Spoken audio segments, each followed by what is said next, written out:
माननीय Raskar sir. Inauguration session is over. Now we are going to start our technical session number 1.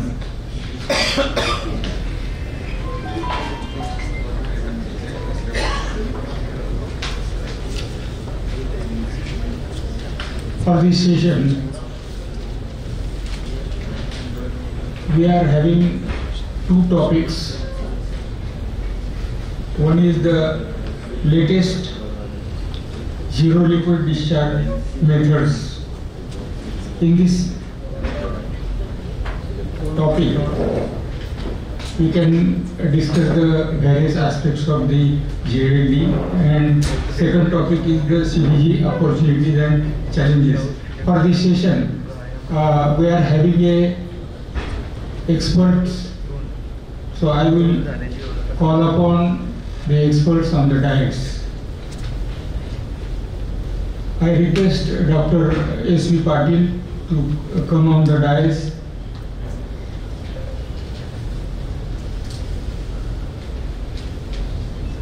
We have a big hands for Dr. Patil because he is the byproduct man of the sugar industry. Just like we are saying that the Dr. Pramod Chaudhary is the ethanol man, like that Dr. Patil is our byproduct man, and he plays very important role in becoming sugar industry economically viable. Now he will lead the team of the experts. So you will sit at the center. So you will be the leading. Then I request Mr. Belsare sir to come on the dais as the expert. He is the expert in, he is basically a technologist, and he is designing the boiling house equipments, and he is also expert in the process. Then I request Mr. Anil P. He is the managing director of Raj Process. Out of his busy schedule, he is present here. Dr. Anil P. Mr. Anil P. is here.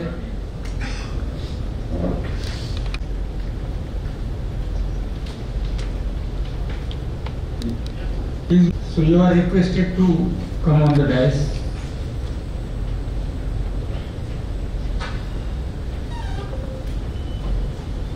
And Mr. Sudhakar Pawar from the Reliance Dixon, if he is there, he is requested to come on the dais. Please. Mr. Bharat Taure, he is the Vice President in Datta India. He is the expert in process and refined sugar manufacturing. He is well known for introducing the innovative processes in the sugar industry. Next expert is Mr. Chavan, Managing Director of Chhatrapati Shahu SSK. He is expert in engineering. So this is our expert team. I request Belsare sir to say something about this technical session.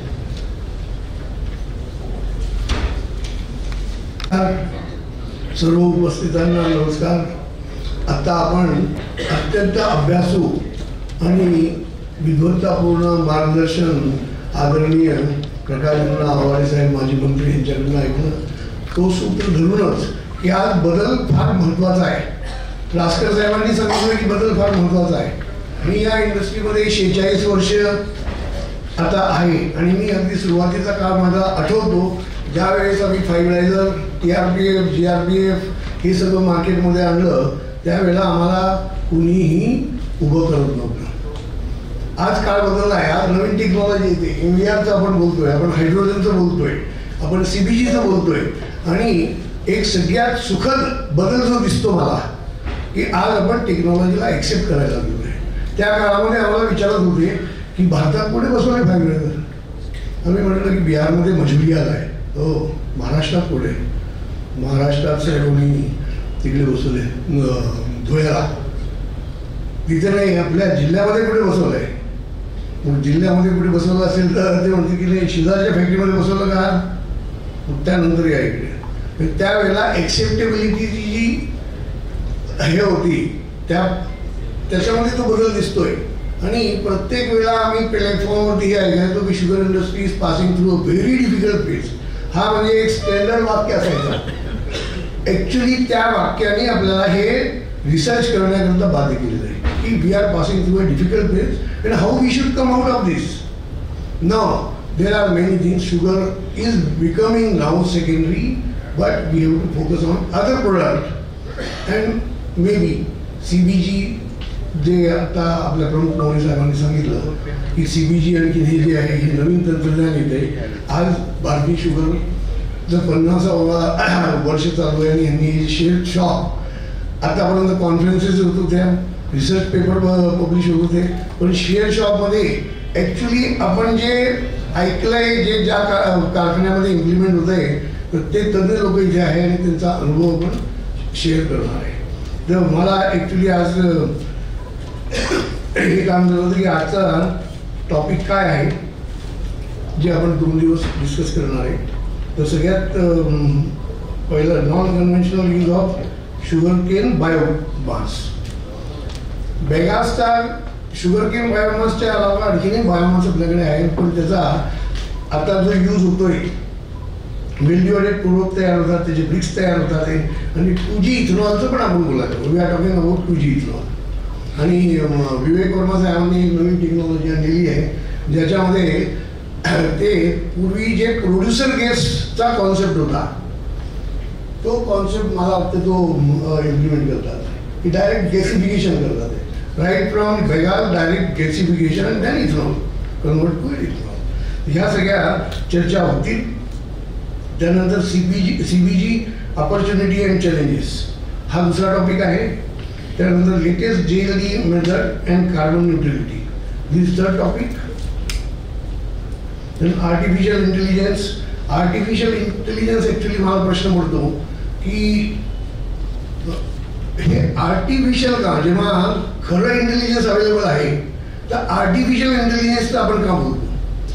कदाचित खऱ्या इंटेलिजन्सला जास्त वापर पद्धतीनं उपयोग करता यावा म्हणून करता आर्टिफिशियल, जसं प्रमुख पवारांनी सांगितलं की it is a data is to be use in a proper way for the more application. तर त्याच्यामध्ये आपली चर्चा होणार आहे. Use in sugar industry, 3 to human being, ह्या दोन्ही प्रकारच्या याच्यामध्ये आपल्याला चर्चा करता येईल. काही लोक म्हणतात की जसं मी म्हटलं की जेव्हा इंटेलिजन्स अवेलेबल आहे आपल्या लोकांमध्ये, टॅलेंट आहे अवेलेबल, तर आर्टिफिशियल का, तर त्याचे काहीतरी ॲप्लिकेशन्स आहेत, ते तज्ञ लोक त्याच्यावरती काही प्रकाश टाकतील. Management. Next topic is management skills and cost awareness. This will be highlighted on few skills, various reading and their interpretation. Next is ethanol production from multi-feedstock. Dual feedstock म्हटलं इथे, पण मला असं वाटतं की multi-feedstock असायला पाहिजे. The conversion of existing molasses distillery into grain-based distilleries. Grain-based distilleries, there may be many grains which contain polysaccharides can be broken into monosaccharide. Then next topic, next day. This is for today's topics. Next day we are going to discuss on the scope for efficiency enhancement. That will involve machinery, process and even HR. Next is advancement in steam and power conservation. That has been a topic of discussions, and we have come from 60% steam consumption to 26% steam consumption on cane. So that is a big change which I have seen in my career. Then production of sugar with respect to consumer demand. So multi-specialty sugar. So there will be discussion, there will be experience will be shared. How many specialty sugar we can produce and we should be evaluated. So this is my today's assignment, that I have to explain about the topics which are going to be presented in 2 days, today and tomorrow. So next, S.V. Patil sir, now you initiate. Thank you, well said, sir. Now, I request Mr. Bharat Tavre to brief the share shop topics. He is just newly elected as a executive committee member of the Bharatiya Sugar. I request him to take a brief review. Thank you. Good afternoon, everyone. It is my pleasure to welcome all delegates to today's share shop organized by Bharatiya Sugar. We are here this morning, this afternoon, as a community of technocrats and industry professionals united to share our knowledge, experience, and innovative ideas for the advancement of the sugar industry. This gathering provides a valuable platform for not only exchanging thoughts but also for presenting practical solutions that have been implemented but seldom so fast. The primary aim of this event is to encourage the sharing of new initiative methods that can improve our industry working practice. If anyone among you has developed or adopted a new approach, either in technology, process, sustainability, or management that has delivered real benefits, I invite you to share your experience at the time of the related session. We have an exciting schedule ahead covering topics like non-conventional use of sugarcane biomass, new technologies, artificial intelligence, cost awareness, sustainability practice, and opportunity for efficiency enhancement. Let us make full use of this opportunity. Please participate openly, listen actively, don't use mobile, and freely exchange your insight when your topic is being discussed. Your contribution may inspire others or unlock new pathways for the industry at large. Let us also remember to respect the guidelines and the moderators leading each discussion, as their role is to ensure that every voice is heard and our sessions are productive. Thank you for your enthusiasm and your commitment to exchange. I wish everyone a rewarding and engaging share shop. Together, let's be new benchmark for innovation and collaboration in the sugar industry. Welcome once again, and let's have a fruitful event. Thank you. Sir. Now, I request the Dr. S.V. Patil to initiate the discussions, as he is leading the team of the experts. And first, I request him to take the subject for the discussion, that the ZLD for various methods and incineration boiler versus dryer. Thank you. Okay. Let me first thank the organizers for inviting me here for this very interesting kind of share shop. As I understand that during this share shop, we have to exchange our views, our ideas.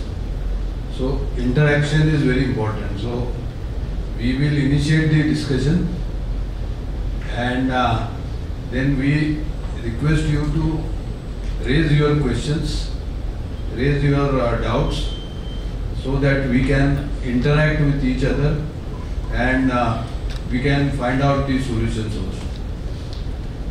So the first is latest ZLD methods, and I think this applies to the distillery industry, because in distillery ZLD is mandatory.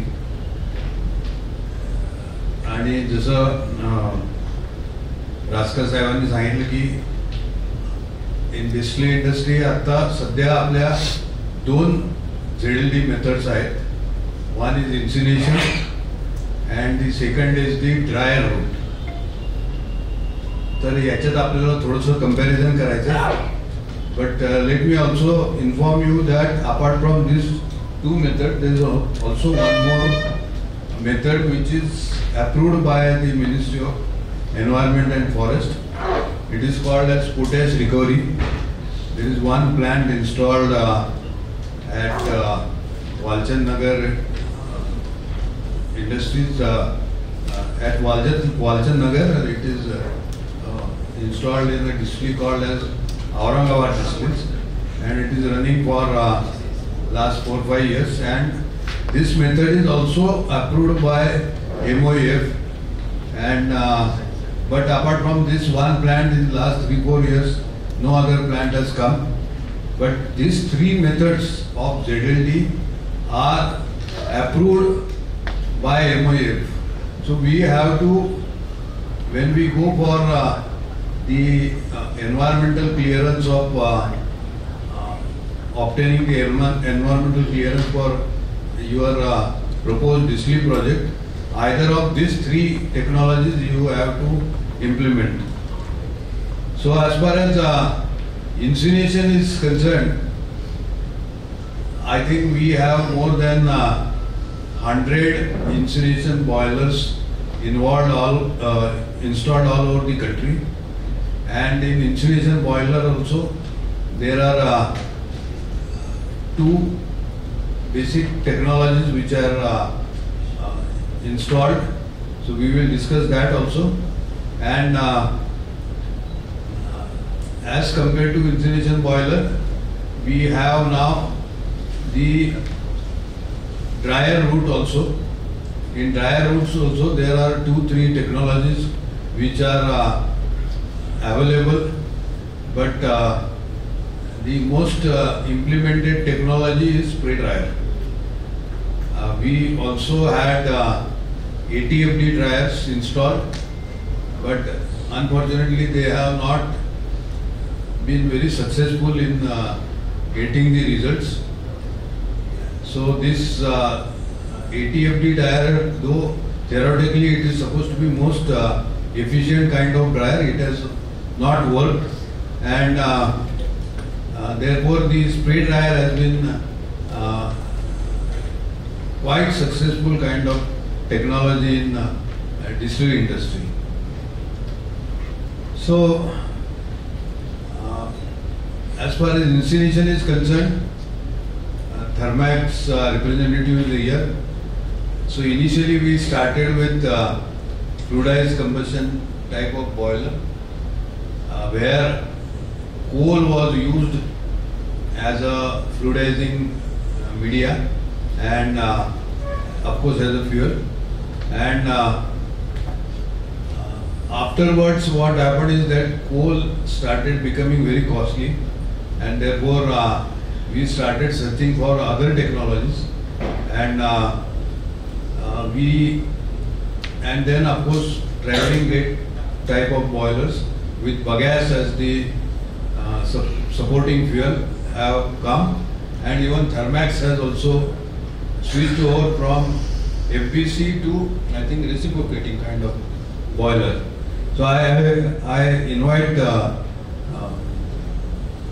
representative of Thermax to please explain how their technology has changed and what are the benefits of the new configuration of the their incineration boiler. Hello, good morning, good afternoon, good afternoon members. First of all, thanks for providing us with an opportunity to be in this forum. It's our honor and to discuss with the eminent member of the sugar industry.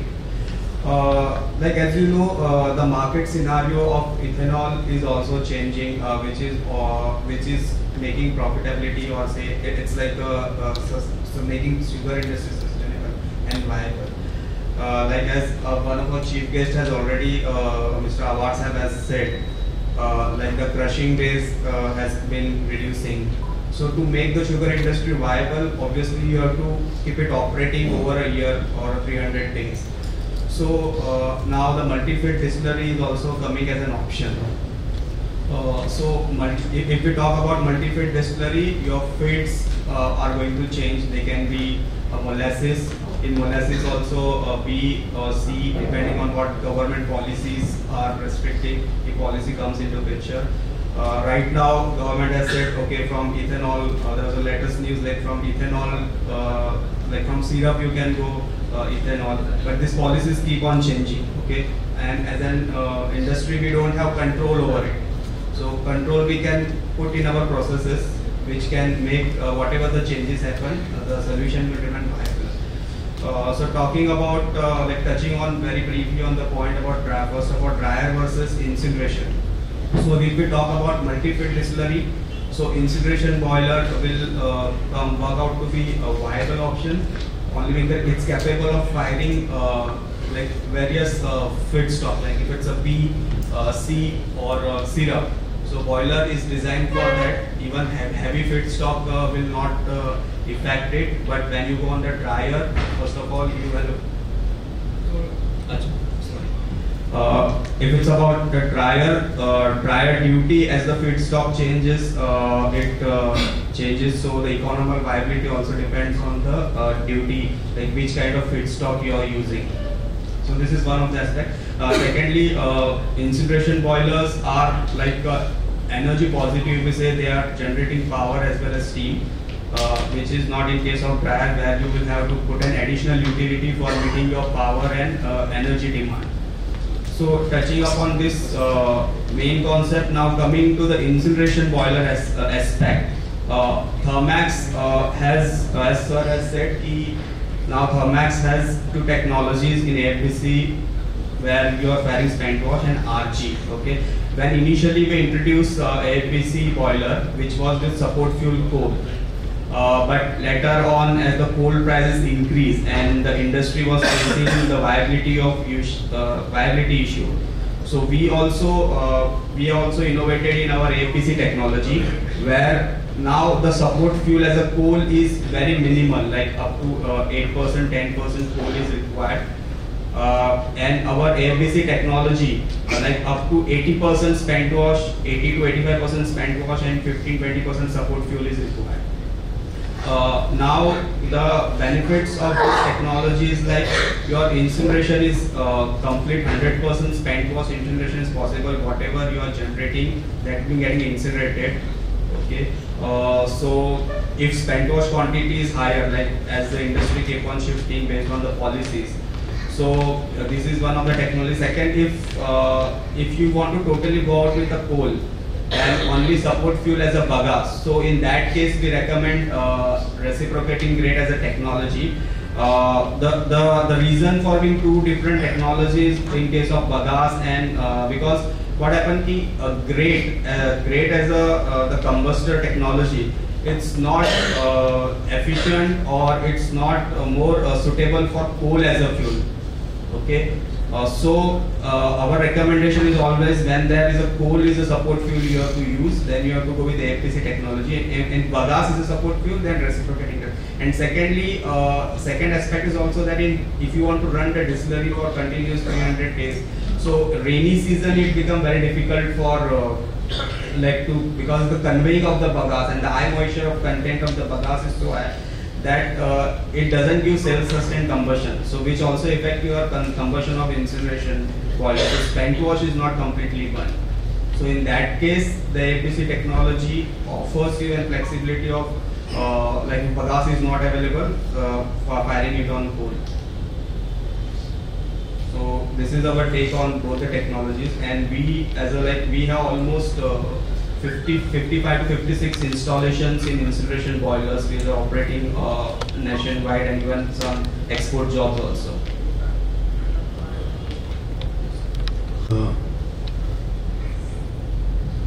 आता त्यांनी सांगितल्याप्रमाणे त्यांचे दोन configuration available आहेत insulation बॉयलरचे. One is LPC and the other is the reciprocating. So if you want to go for bagasse only as supporting fuel, then you can go for reciprocating grade. And but as he said, with bagasse, particularly in the rainy season, if you want to run your distillery for throughout the year, then if the moisture of bagasse increases, then this can slightly create some problem. But nowadays also MOEF is insisting that if you are operating your distillery throughout the year, then your fuel bagasse or coal you should keep under shade also. So if we construct a shade to store our fuel, then this problem can be reduced. So of course, apart from the Thermax technology, we also have good operating traveling grade type of boilers, which are supplied by I think ISJEC and the other company KCB. So those boilers are also operating.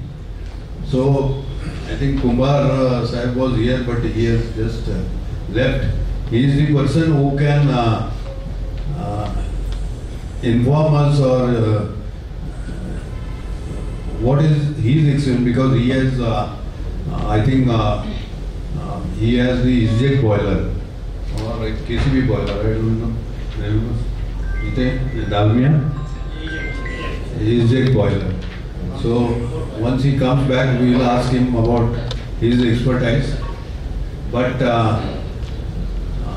is there anyone who is having experience of operating incineration boiler?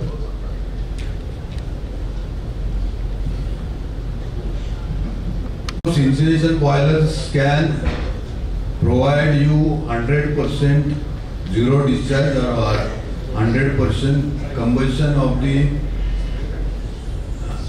spent wash, but it is not so easy, because I have been interacting with the people who operate this incineration boiler, and many of them say that, sir, it is not so easy to operate the incineration boiler. So there are also a lot of challenges in operating the incineration boiler. So anybody has any view on the incineration boiler, we can of course invite you to participate in this discussion. So Moite साहेब, तुमचा काय experience आहे? I mean सर्वांना नमस्कार. प्रथमतः भारतीय sugar ने हा जो 2 days शेअर शॉप इथं आयोजित केलेला आहे, त्याबद्दल 50व्या वर्षातलं हे शेअर शॉप आहे. आणि या सुवर्ण महोत्सवी शेअर शॉप वर्कशॉपसाठी अजिंक्यतारा परिवाराच्या वतीने मी भारतीय शुगरला खूप खूप शुभेच्छा देतो. आणि त्याचबरोबर executive committee meeting council member म्हणून माझी निवड केली, त्याबद्दल भारतीय शुगरचे चेअरमन, CEO, सगळे VPs, ॲडवायझरी काउन्सिलचे सर्व पदाधिकारी आणि सर्वच मान्यवरांना मी व्यक्तिशः माझ्या वतीनं खूप खूप धन्यवाद देतो. सर, आपण आता हा जो टॉपिक या ठिकाणी सुरू केलेला आहे, तर बेसिकली मी BSc आणि ABSI अल्कोहोल टेक्नॉलॉजी स्टुडंट आहे, MBA केलेला आहे आणि माझा थोडा इंटरेस्टिंग विषय तो सुरू झालेला असल्यामुळं मी थर्मॅक्सचे रिप्रेझेंटेटिव्हना एक 2 प्रश्न विचारू इच्छितो की मी 22 वर्ष डिस्टिलरी फील्डमध्ये काम केलेलं आहे आणि आता मागच्या 10 वर्षापासून कार्यकारी संचालक म्हणून काम करतोय. इन्सिनरेशन बॉयलरमध्ये जे काही वेगवेगळे जनरेशनचे बॉयलर आले, मी पहिल्या जनरेशनपासून आत्तापर्यंत विटनेस केलेला आहे. आणि माझा एक पहिला प्रश्न असा आहे की जसं सर म्हणाले की यामध्ये ऑपरेटिंगसाठी खूप अडचणी आहेत की ज्या बरेचसे आमचे टेक्नॉलॉजिस्ट किंवा ऑपरेट करणारे लोक शेअर करत नाही किंवा सांगत नसावेत. तर सरांना त्यांनी जे काही सांगितलं त्यामध्ये माझा प्रश्न हा आहे की आपल्याकडं ज्या काय ऑपरेशनल अडचणी आहेत त्या आपल्यापर्यंत पोहोचलेत का, त्याच्यावरचं काय आपण सोल्युशन काढलंय का, हा पहिला प्रश्न. दुसरा असा आहे की ड्रायर रूट आणि इन्सिनरेशन रूटमध्ये प्रत्येकाचे आपापले एक्सपिरियन्स जरी वेगळे असले तरी कुठली टेक्नॉलॉजी सरस आहे, हा एक विषय आहे. पुढचा विषय असा आहे की 1 लिटर इथेनॉल करता इन्सिनरेशन बॉयलरमध्ये रिकरिंग कॉस्ट काय आहे. मी अनेक प्लॅटफॉर्मवर हा प्रश्न विचारतो पण आत्तापर्यंत मला कोणी उत्तर दिलेलं नाही. तर आपण कृपया त्याच्यावर आपल्याकडून अपेक्षित आहे की दोन्ही टेक्नॉलॉजीमध्ये, कदाचित आपण दुसऱ्या टेक्नॉलॉजीबद्दल नाही सांगू शकणार पण सर सांगतील की 1 लिटर इथेनॉल करता दोन्हीमध्ये रिकरिंग कॉस्ट काय आहे. दुसरं, आम्ही बॉयलरच्या बाबतीत अनेक वर्षापासून ऐकतोय. मी विकास सहकारी साखर कारखान्याला असताना FCKCPचं सर बॉयलर इन्सिनरेशनचा तिथं घेतला होता, पण तो ऑपरेट म्हणजे इरेक्शन पिरियड फेजमध्येच असताना मी इकडे आलो अजिंक्यतारामध्ये. तर असं बोललं जातं की बरेच आमचे सहकारी सांगतात की इन्सिनरेशन बॉयलरमुळं, साहेब आपल्याला माहिती असेल कदाचित की सबलिमेशन आणि काय विषय आहेत, सल्फर असेल, इतर काही गोष्टी क्लोराईड असं असतील, याच्यामुळे जे करोजनचा जो पार्ट होतो तुमच्या प्रेशर पार्टमध्ये, तर हे असे प्रेशर पार्ट जे कॅपिटल इन्व्हेस्टमेंटमध्ये किती वर्षांना बदलावे लागतात आणि त्याचा खर्च जो आहे तो रिपेअर मेंटेनन्सचा खर्च किती येतो. मी आपल्याला एक प्रश्न म्हणालो पण जवळजवळ 4 प्रश्न विचारले, कृपया आपण याच्यावर प्रकाशवर टाकावा. Operational issues, right. आता आमचा जो फर्स्ट जनरेशनचा बॉयलर होता जो आम्ही फर्स्ट इन्स्टॉल केला होता, त्याच्यानंतर आम्हाला जे ऑपरेशनमध्ये फीडबॅक मिळाले त्यामध्ये बरेच काही इम्प्रूव्हमेंट करण्यात आलं. पहिला तर एक स्पँड वॉश एक खूप स्टिकी नेचरचं असतं, तर त्याचं ट्यूब्सवर वगैरे स्टिक होऊन किंवा क्लिनिंगला वगैरे बरेच हे क्लिनिंग फ्रिक्वेन्सी वगैरे वाढतं. तर आता ह्याच्यामध्ये आम्ही बऱ्याचशा गोष्टी जसे सुपर हिटरचे जे ट्यूब्स असतात त्याचे पिचेस आम्ही वाढवले आहे. इकॉनॉमायझर ह्याचे जे ट्यूब्सच्या पिचेस ते वाढवले आहे.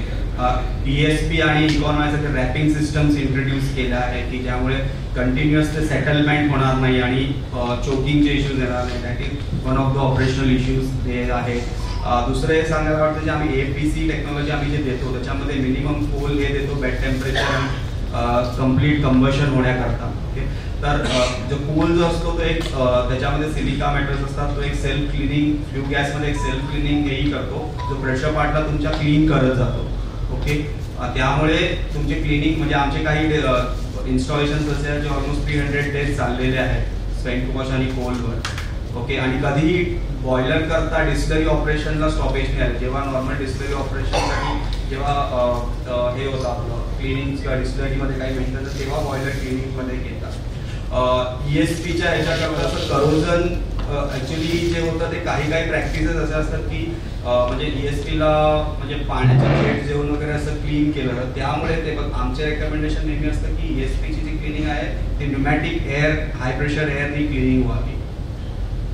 सो रिकरिंग कॉस्टवर सर असं म्हणतात की आता एक्झॅक्ट उत्तर त्याच्याकडे नाही आहे आमच्याकडे, बिकॉज हे बऱ्याचशा गोष्टीवर अवलंबून राहतं. नाही, उत्तर नाही हे काही आम्हाला पटणारी गोष्ट नाही.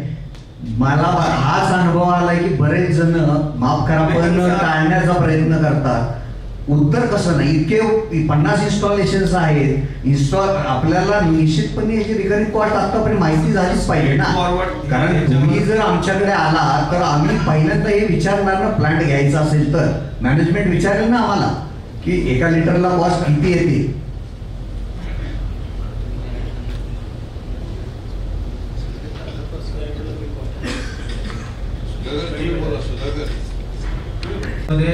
एक 4.5 rupees per litre of ethanol आपल्याला फ्युएल कॉस्ट येतो आणि तोच जर ड्रायर मध्ये आपण गेलो तर तो अप्रॉक्सिमेटली 6.2 रुपीजला जातो.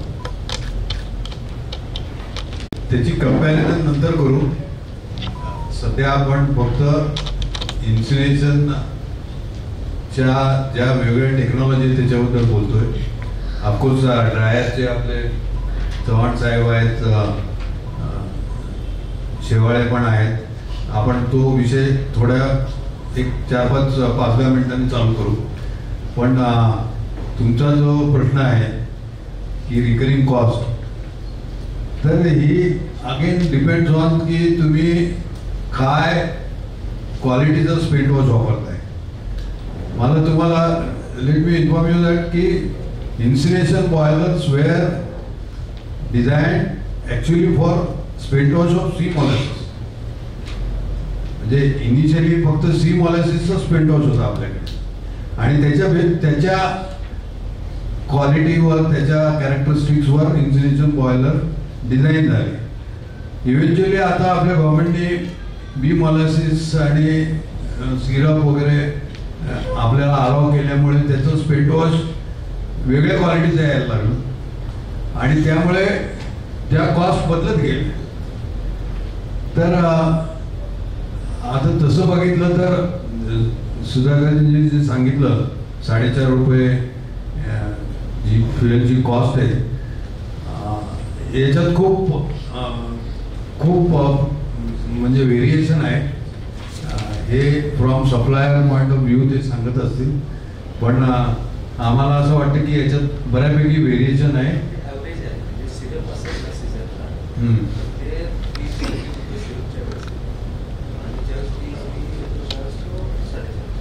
नाही सिरपच्या वेळेला कमी कसं येईल. सिरपच्या वेळेला बोललं नाही तुमचं सपोर्टिंग फ्युएल वाढणार आहे. सुधाकर आहे की आमचं सिरप टू इथेनॉल आहे ना, त्यामध्ये एक तर सॉलिड फार कमी आहे, म्हणजे सपोर्टिंग फ्युएल अल्टिमेटली जास्त लागणार आहे.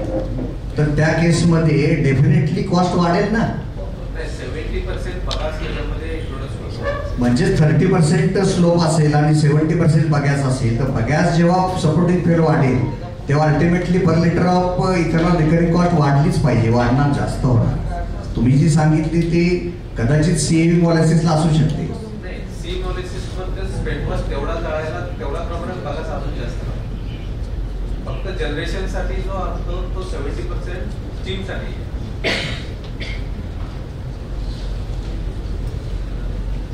एनिवे, पण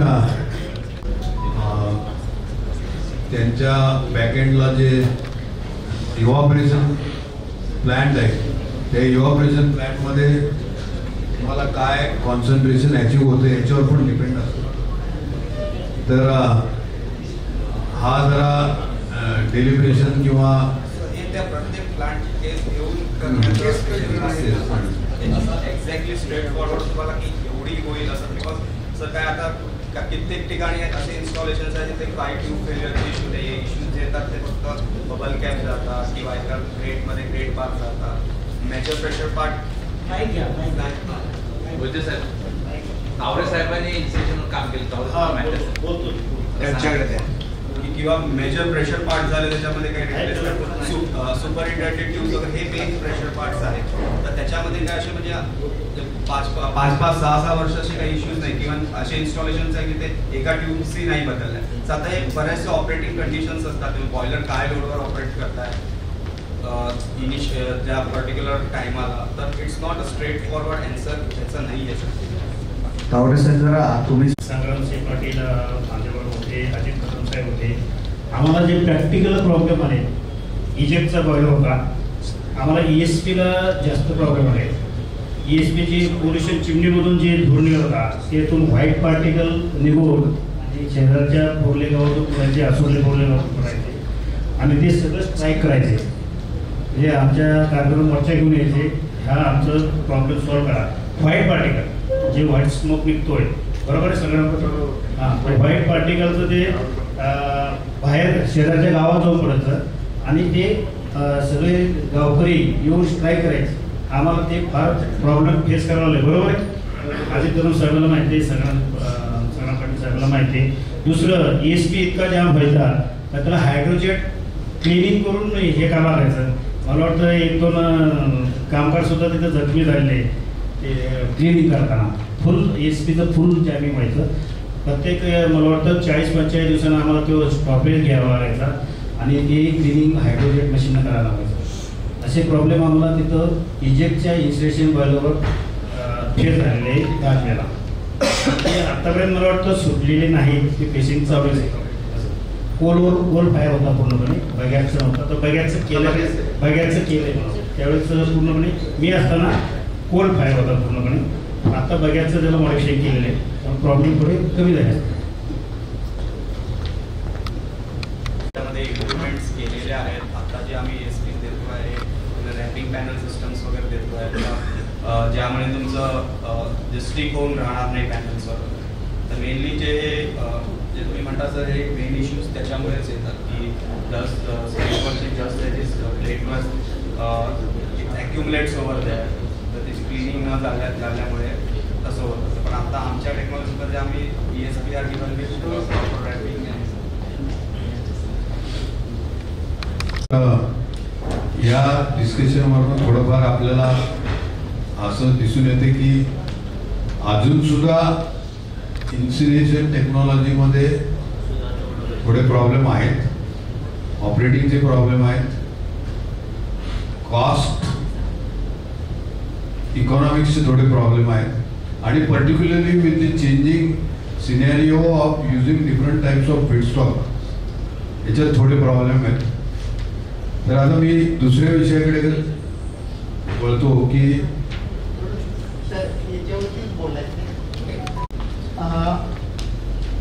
जेव्हापासून सिरपचं सुरू झालेलं आहे त्याच्या अगोदर इन्सिरेशन बॉयलर व्यवस्थित होतं. पण जेव्हापासून सिरप सुरू झालेलं आहे किंवा BAVचं तेव्हापासूनच्या ह्या इन्सिरेशन बॉयलरला अडचणी यायला लागली. मग त्यावेळेला आता 45 किंवा 60 KLPDची आता डिक्लेअरी नाही आहे. आता जवळपास 100, 200, 300, 500 केलच्या डिक्लेअरी आहेत. तर सुरुवातीला ते काही मोलॅसेस पुरत नाही, तर आपल्याला सिरपवरतीच सीझनमध्ये पूर्ण डिक्लेअरी चालवायला लागणार. मग त्या केसमध्ये सिरपच्या वेळेला हा इन्सिरेशन बॉयलरचा अनुभव काय एवढा काय नक्कीच छान नाही आहे. तर त्याच्याविषयी तुम्ही बोलला तरी चालेल.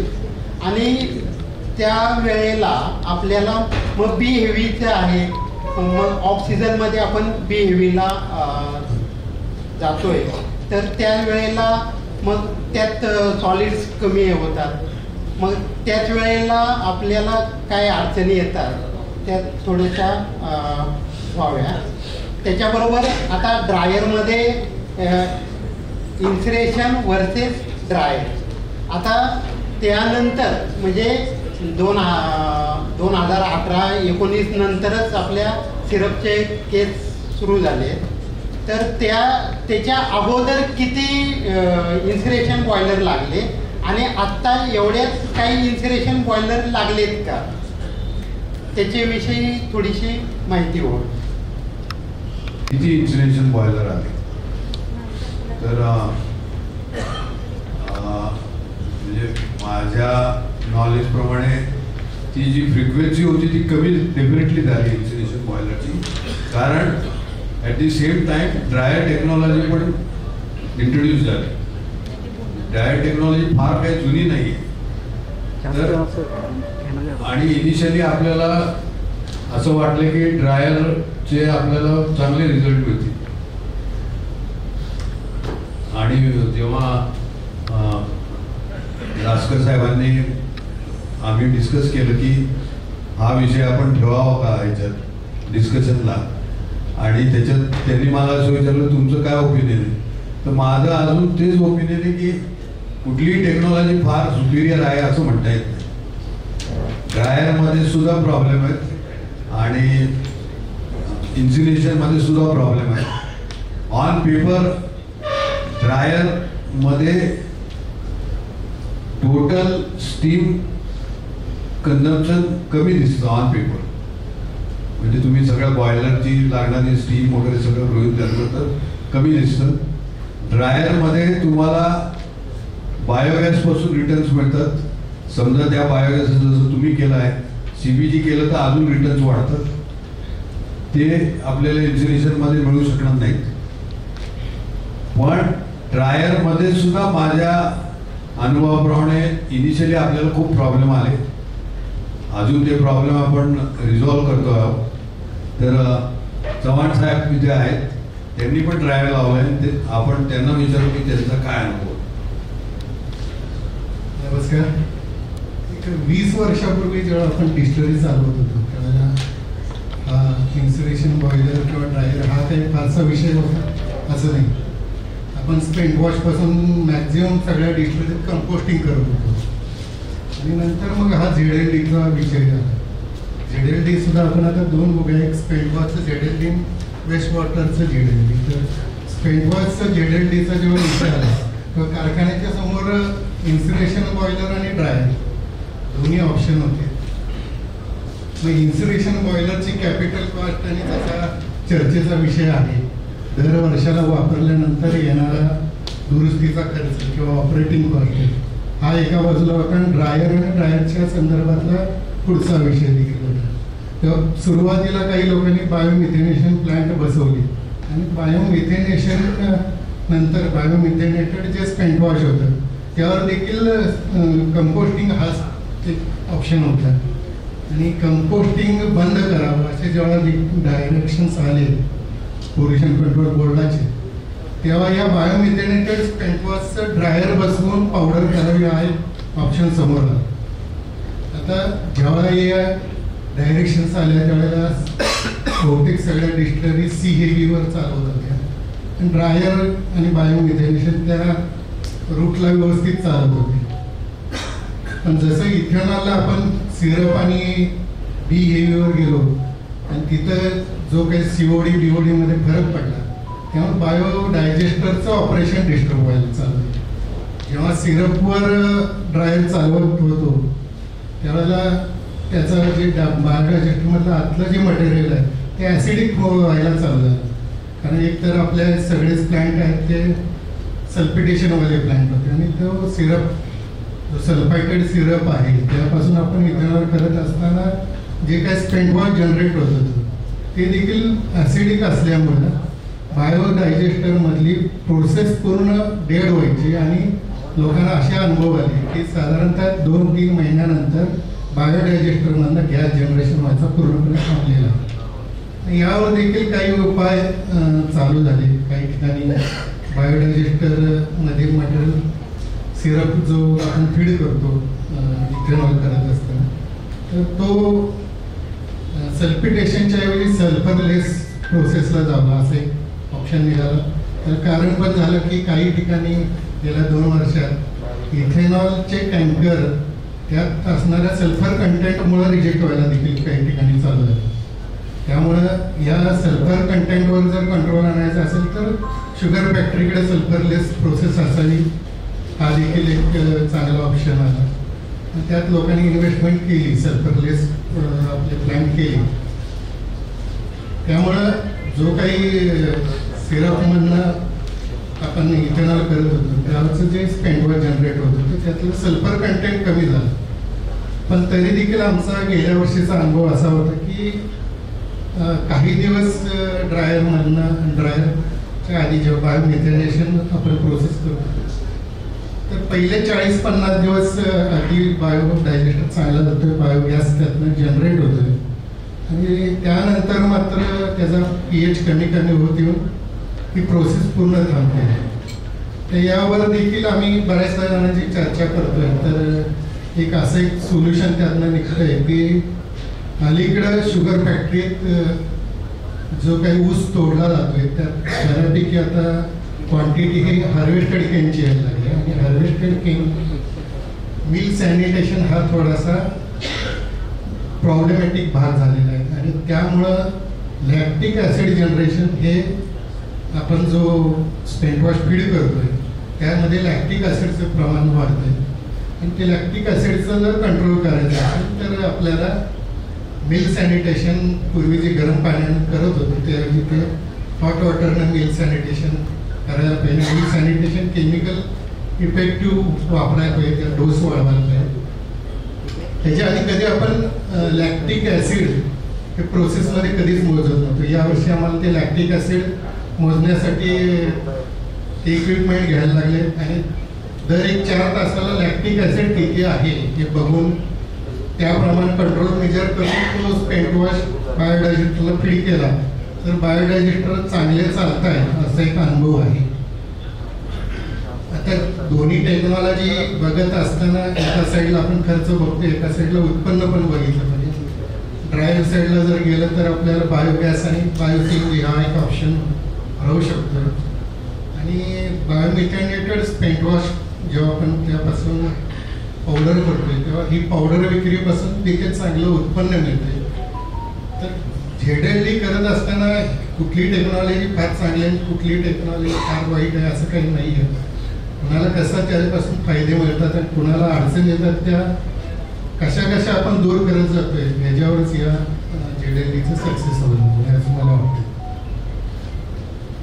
टायरच्या बाबतीत जर आम्ही सिरप किंवा बी हेवी किंवा सीचं स्पेंट वॉश वापरलं तर जी पावडरची क्वालिटी आहे त्याच्यात पण फरक पडतो.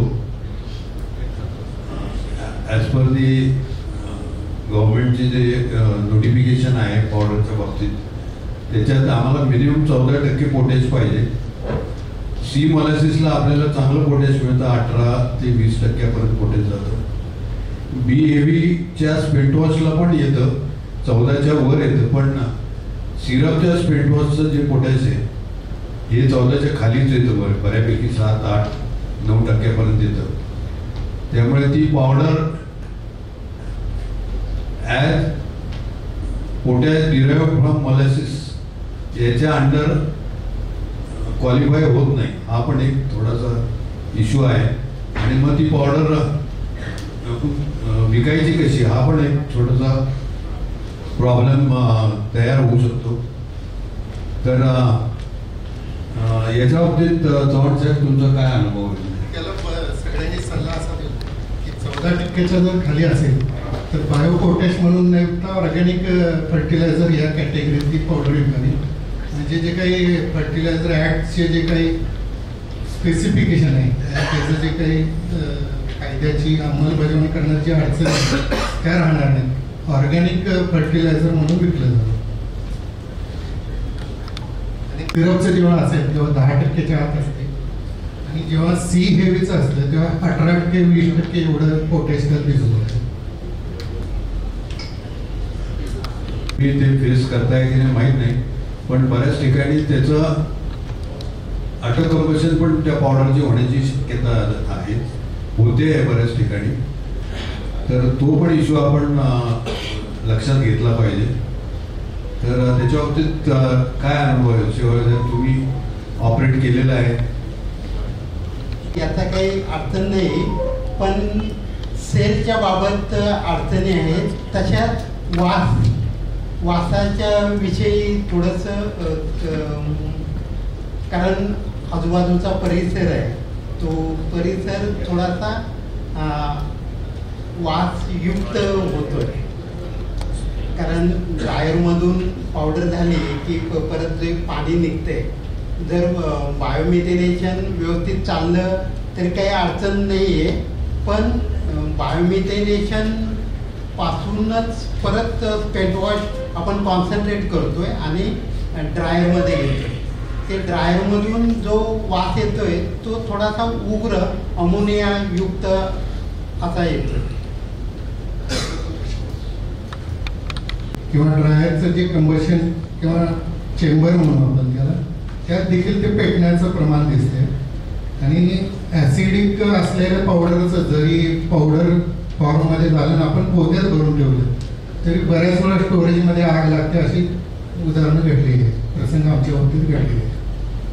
त्यामुळे बायोमिथेनेटेड स्पेंटवॉशचा pH हा अल्कलाइनच पाहिजे नक्की. किंवा 7च्या पुढे जर त्यात काही स्पेंटवॉश रॉ स्पेंटवॉश ॲड झाला याच्यामध्ये आपल्या यमीमध्ये तर तो pH कमी येऊ शकतो, जवळपास 6 किंवा 6च्या पेक्षाही कमी आला तर ते तसा अडचणी येऊ शकतो. तर त्याचा pH वाढतो. बायोमिथेनेशन प्रोसेस डिस्टर्ब व्हायचं कारणच ते आतलं मटेरियल ॲसिडिक होणं हे आहे. त्याचा pH हा 7-7.5च्या पुढेच पाहिजे तर ते त्याचं पावडर फॉर्म व्यवस्थित होतं, नाहीतर ते चेंबरमध्ये पेटायला चालू होते किंवा पोत्यात ठेवलेली पावडर सुद्धा काही दिवस गोडाऊनला ठेवली किंवा कुठे स्टोरेजला ठेवली तर पेटते, एवढं नक्की आहे.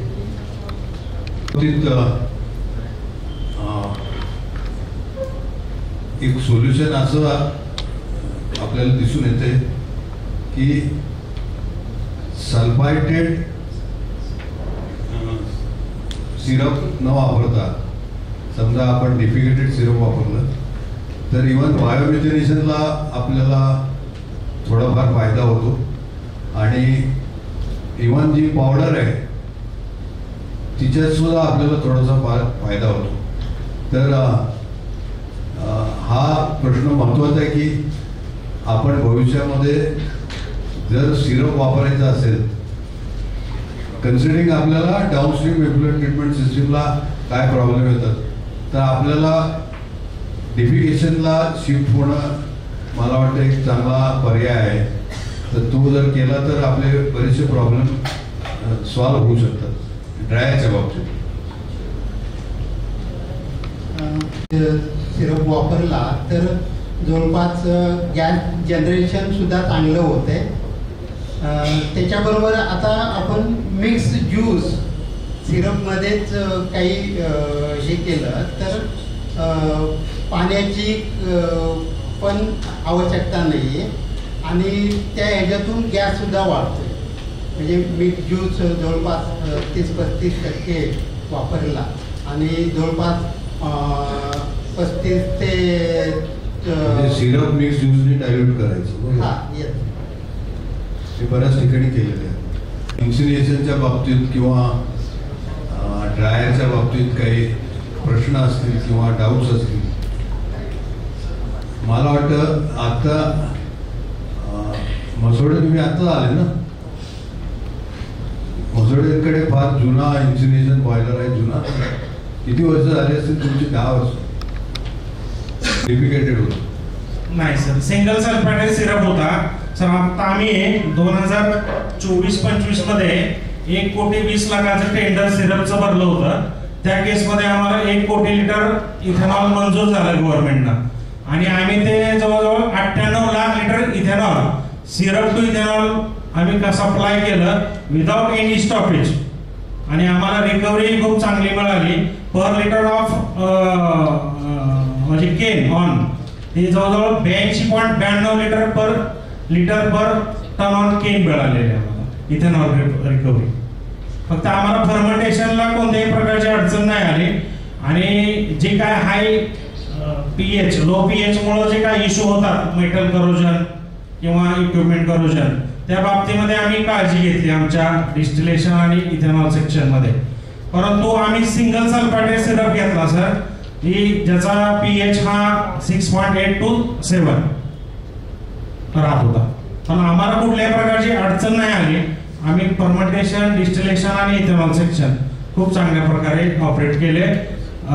कंटिन्यू आम्ही सर 105 दिवस प्लांट चालवलं सिरप टू इथेनॉल. नाही, माझं काय म्हणणं आहे की तुम्हाला फर्मेंटेशन डिस्टिलेशन डिहायड्रेशन मध्ये तुम्ही सॉर्ट आउट केला इश्यू, पण जे सल्फाइड्स असतात ते शेवटी स्पिरिटवॉश मध्ये येतात. त्याच्यामुळे इन्सिनेशन बॉयलर मध्ये करोजनचे काही इश्यू आता नोटीस झाले का? नाही सर, आम्हाला म्हणजे करोजन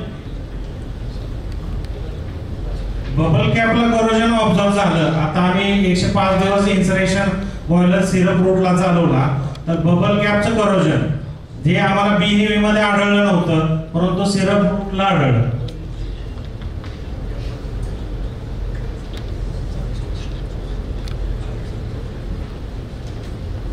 आणि बबल कॅप म्हणजे ते सल्फाइड्स मुळे होते का काय दुसरा इश्यू?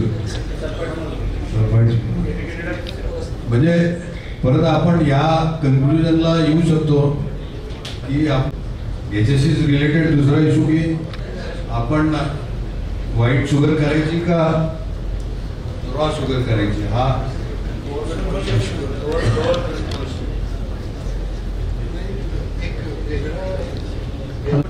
हिरव्या प्रजनाने हा वेगळा सेट आपण करू शकतो. सिस्टीम सगळी इन्स्टॉल केलेली आहे. त्याच्यामध्ये बेसिकली आता तसं पाहिलं तर आमच्या इकडं आमच्याकडे काही प्रॉब्लेम नाही. प्रॉब्लेम एकच येतो की कंटिन्युअस ती प्रोसेस चालत असताना जर डिस्टिलरीला काहीतरी एखादं स्टॉपेज आलं काय आलं तर ते आम्हाला ते सडन बंद करावं लागतं. त्याचा क्रशर रिकव्हरी इफेक्ट होतो.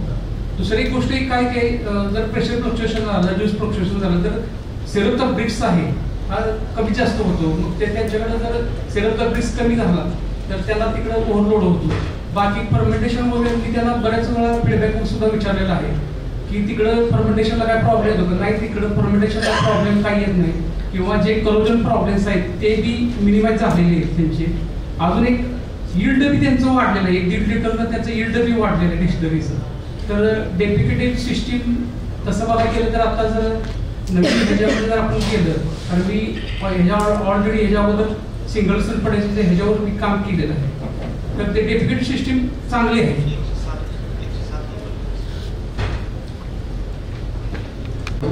तर बेसिकली आमच्याकडे स्पेनवॉश स्प्रेड ड्रायर आहे आणि आम्ही लास्ट इयरला सिरपला फर्स्ट सीझन केला, एक्सपान्शन केलं. आता सध्या 150 केली डिस्टिलरी आहे. तर लास्ट इयरला आम्ही थ्रूआउट 1 कोटी 20 लाख लिटर इथेनॉल सप्लाय केला आहे आणि तेवढं प्रोडक्शनही केलं आहे आणि सिंगल सल्फाइड सिरप वापरतो. आणि त्यामध्ये आम्ही हे केलं की इंटिग्रेटेड ऑपरेशन घेतले ज्यामुळे जे आपला बायोगॅसला सॉलिड वाढावे. तर इनिशियल 3.5-4 ब्रिक्सच्या 7.5 ते 8 ब्रिक्स आम्ही इंटिग्रेटेड ऑपरेशनमध्ये बनवतो आणि तो बायोगॅस तो स्पेनवॉश बायोगॅसला फीड करतो. परंतु त्यामध्ये आता चव्हाण सरांनी सांगितल्याप्रमाणे की ॲसिडिटीचा प्रॉब्लेम आहे आणि सल्फरचा इम्पॅक्ट हा डायजेस्टरवर होतो. सेम प्रॉब्लेम म्हणजे जे बर्निंग स्प्रे ड्रायरमध्ये बर्निंग होत आहे आणि त्यामध्ये काय होतं आहे की जर pH जर VA वाढला डायजेस्टरमध्ये तर त्याचे कॅरेक्टरिस्टिक बदलतात. VA वाढतो, स्पेनवॉशचा pH ही कमी व्हायला सुरुवात होतो आणि तो pH कमी pHचा स्पेनवॉश जर ड्रायरला फीड झाला तर ते चेंबरमध्ये आग लागलेलं जाणवतं आपल्याला. तर बेसिकली सर दोन्ही ज्या झिरो लिक्विड डिस्चार्ज सिस्टीम आहेत इन्सिनरेशन बॉयलर स्पेनवॉश स्प्रेड आहे यामध्ये सल्फरचा प्रॉब्लेम आहे आणि हा सल्फरचा प्रॉब्लेम म्हणजे आपल्याला फर्मेंटेशनमध्ये आहे, इक्विपमेंट करोजन आहे, सल्फरच्या इथेनॉलमध्ये आहे. तर मला असं वाटतं की हा सिस्टीम आणि सल्फरलेस शुगर ही हा आपण सिरप प्रोसेस साखर प्रोसेस करताना सल्फरयुक्त केली तर त्या ॲक्च्युली सल्फरयुक्त साखर शरीराला पण चांगले, सल्फर शरीराला चांगला नाही आहे आणि प्रत्येक कारखान्याला डेप्युटेड सिरप सिस्टीम बसवायची हे इकॉनॉमिकल नाही आहे. जे एक्सपान्शन करतात तर त्याला शक्य आहे कारण त्यांना नवीन सिस्टीम लावावं लागते. आता जे शुगरचे चॅलेंजेस आहेत म्हणजे इकॉनॉमिकल सगळ्याला नाही आहे, शुगर सीझन हा कमी झालेला आहे सगळ्यांचा. तर मला असं बेसिकली वाटतं की आपण ह्या मंचावर की आपण सर्वांनी सल्फरलेस शुगर प्रमोट केली तर हा मेन जो इश्यू आहे तो कमी होईल. कारण इन्सुलेशन बॉयलरला सल्फरचा प्रॉब्लेम आहे, ड्रायर घेतला तर त्याला सल्फरचा प्रॉब्लेम आहे, प्रोसेसला सल्फरचा प्रॉब्लेम आहे आणि आपल्याला मेन म्हणजे आपण जी साखर खातो सल्फर युक्त साखर ही शरीराला पण चांगली आहे. बाहेरच्या देशांमध्ये सल्फर युक्त साखर बॅन आहे. तर आपण आपल्या देशात असं का करतोय तर आपण म्हणजे थोडं चेंज होणं गरजेचं आहे आणि चेंज लगेच होत नाही. म्हणजे त्यासाठी सर्वांनी प्रयत्न करून हे जर केलं तर आपल्या शरीराला पण चांगलं आहे. आपली प्रोसेस, आपली डिस्लरी आहे असू द्या, शुगर असू द्या, किंवा आपले जे आपलं जे जेनेटिक प्रोसेस असेल त्यावर पण खूप चांगला परिणाम होईल असं मला वाटतं. वन ऑफ दी आउटकम हे डिस्कशन मधला आपण रासकर साहेब वी कॅन डेपिकेटेड सिरप जे गरजेचं आहे आताच्या आपल्या सगळ्या डिस्कशन होणं असं दिसून येत आहे. याच्या व्यतिरिक्त अजून ड्रायर किंवा इन्सुलेशन बद्दल कोणाचे काही प्रश्न असतील, डाऊट असतील? सर्टिफिकेटमध्ये तुमचा कारखान्याचा मेंटेनन्स सुद्धा वाढतोय. इस्यूप्रमाणे करू शकते बऱ्याच पेपर पाईपिंग ज्यूस लाईनी तुम्हाला 2-3 वर्षाने बदलावं लागतात. पण नेव्हिगेशनमध्ये पीएच मेंटेन असल्यामुळं सूट असल्यामुळं मेंटेनन्स कॉस्टमध्ये सुद्धा फरक पडतोय. डिस्टिलरीच्या ऑपरेशनमध्ये सुद्धा खूप फरक पडतो. आम्ही सरपाटेड सिरप काढत होतो त्यानंतर त्याचे सेन्सर वगैरे याचे बरेच पाईपिंग SS 304च्या पाईपसुद्धा खराब व्हायचा डिस्टिलरीमध्ये. आम्ही आता फल्टनला सगळं कन्वर्ट केलं आहे, बॅकेट रिफायनरीमध्ये कन्वर्ट केलं आहे, डेडिकेटेड सिरप केला आहे. त्यापासून आमचं डिस्टिलरीचं वर्किंग वाढलं आहे, यील्ड वाढलं आहे, यील्डसुद्धा वाढलं आहे. त्यानंतर रिकव्हरी वाढली सिरपपासून 80% आमची रिकव्हरी मिळते. जे डेडिकेटेड सिरप केल्यानंतर बरेच काही फायदा होता. आणि एक ड्रायरच्या बाबतीत सुद्धा डेडिकेटेड केलं तर ड्रायरला सुद्धा प्रॉब्लेम कमी येणार. तर ड्रायर मी 2 ठिकाणी पाहिले. एक मेथनेशन करून जे तुमचं डिस्टिलरीचं ड्रायर, आणि मी आता काढलामध्ये आम्ही एक ATF बसवला आहे, तो BRSला बसवला आहे. पण तो सुंदर चालतो, त्याला काही प्रॉब्लेम नाही. आणि कम्प्लीट ड्राय पावडर आहे, म्हणजे 45 मिनिटचं BRS करतो. त्यामुळे काय लागलं नाही, ATF बसून ते केलं आहे. आमचं ATFचा पूर्णपणे लोड कमी झाला. तिथं ड्रायर चांगला होतो.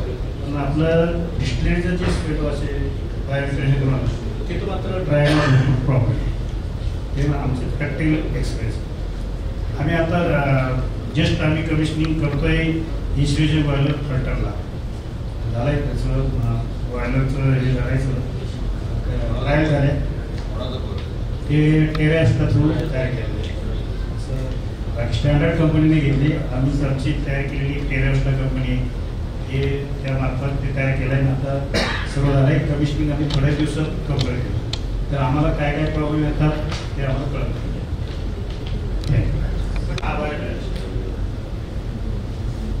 अजून कोणाचे काही प्रश्न असतील? शेवटचा जबाब आहे का? ग्रेन बेस जर आपण प्लॅन टाकला आत्ताच्या मोलेसिस बेस करा, कमिशनर साहेब, साखर आयुक्त साहेब मागे लागले सगळ्यांच्या की तुम्ही मल्टीफील्डला जा. तर मल्टीफील्डला मग इफ्लट ट्रीटमेंट प्लॅनचं ऑप्शन काय राहणार? इन्सिनरेशन बॉयलर जर सिरप CAV BAV साठी आपण इन्स्टॉल केला आणि ग्रेन बेसला DWGS DDGS त्या इन्सिनरेशनला चालणार. फॉर एक्झाम्पल नागपूर शुगरला आहे, जेव्हा ग्रेन बेस्ड ऑपरेशन असतं तेव्हा आपल्याला ग्रेनला पण स्टीम लागतेच. तिथे आपण स्पीड वॉश न देता त्यांचं ट्रॅव्हलिंग रेट बॉयलर आहे तो टोटली बघायचो असतो आणि त्यानंतर स्टीम जनरेट होते ती ग्रेन बेस्ड डिस्टिलरीला पुरते, असं ते करतात. त्यामुळे मल्टीफीड जरी तुम्ही जाणार असाल तरी इन्सिनेशन बॉयलर लावल्याने काही प्रॉब्लेम होईल असं दिसत नाही. उलट जर तुम्ही स्पीड वॉश नाही टाकला तर त्या बॉयलरची थोडी एफिशियन्सी वाढेल ना. बॉयलरची एफिशियन्सी थोडीशी वाढते. तर इन्सिनेशन बॉयलर हा सुद्धा आपण ग्रेन रूटमध्ये ॲज अ कन्व्हेन्शनल बॉयलर म्हणून वापरू शकतो.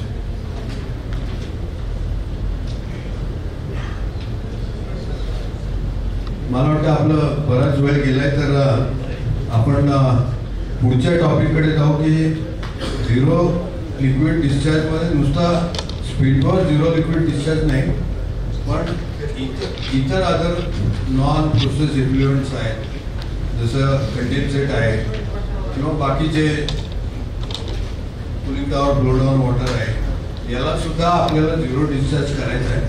आणि म्हणून आपल्या इंडस्ट्रीमध्ये आता कंडेन्सेड पॉलिशिंग युनिट्स आलेले आहेत आणि वेगळ्या प्रकारच्या टेक्नॉलॉजीज आहेत त्याच्यात. मी फक्त काय टेक्नॉलॉजी ते सांगतो, नंतर आपण त्याच्यावर डिस्कशन करू. एक बायोलॉजिकल सिस्टीम आहे की जिथे आपला anaerobic followed by aerobic followed by polishing method आहे आपली. ही बऱ्याच ठिकाणी इन्स्टॉल झालेली आहे. काही ठिकाणी आपण RO बेस्ड सिस्टीम्स वापरतो, म्हणजे तिथे 2 स्टेज किंवा 3 स्टेज RO सिस्टीम्स आहेत, त्या पण काही ठिकाणी इन्स्टॉल झालेल्या आहेत. आणि बायोलॉजिकल सिस्टीममध्ये महाराष्ट्रात मी बघितले नाही, पण UP मध्ये बऱ्याच ठिकाणी पॅक्सचे डायजेस्टर लावले, ते फास्ट रिॲक्टर आहे, तर त्याचे रिझल्ट खूप चांगले आहेत. तर याच्यावर आपण थोडंफार डिस्कशन करू शकतो. मला वाटतं अजून एक टेक्नॉलॉजी याच्यात येते आहे, काही ठिकाणी लागली. MBBR moving bed biological reactors जे आहेत ते पण आता यायला लागलेले आहेत याच्यात. तर याच्या बाबतीत आपण थोडंसं डिस्कशन करू. माझा अनुभव असा आहे की बायोलॉजिकल सिस्टीम्स बऱ्यापैकी चालते आहेत, पण त्या व्यवस्थित चालवावं लागतात. म्हणजे ब्लाइंडली डोळे झाकून ते चालत नाही, त्याच्यासाठी आपल्याला खूप लक्ष द्यावं लागतं. त्याची कॉस्ट ऑफ ट्रीटमेंट सुद्धा बऱ्यापैकी कमी आहे. RO बेस्ड याला म्हणजे त्याची फुटप्रिंट कमी आहे, त्याला जागा कमी लागते, पण त्याच्यात ट्रीटमेंट कॉस्ट खूप आहे. आणि त्याच्यामुळे आपली जी पर लिटर ट्रीटमेंट कॉस्ट आहे CPUची ती वाढते, असं एकंदरीत दिसून आलेलं.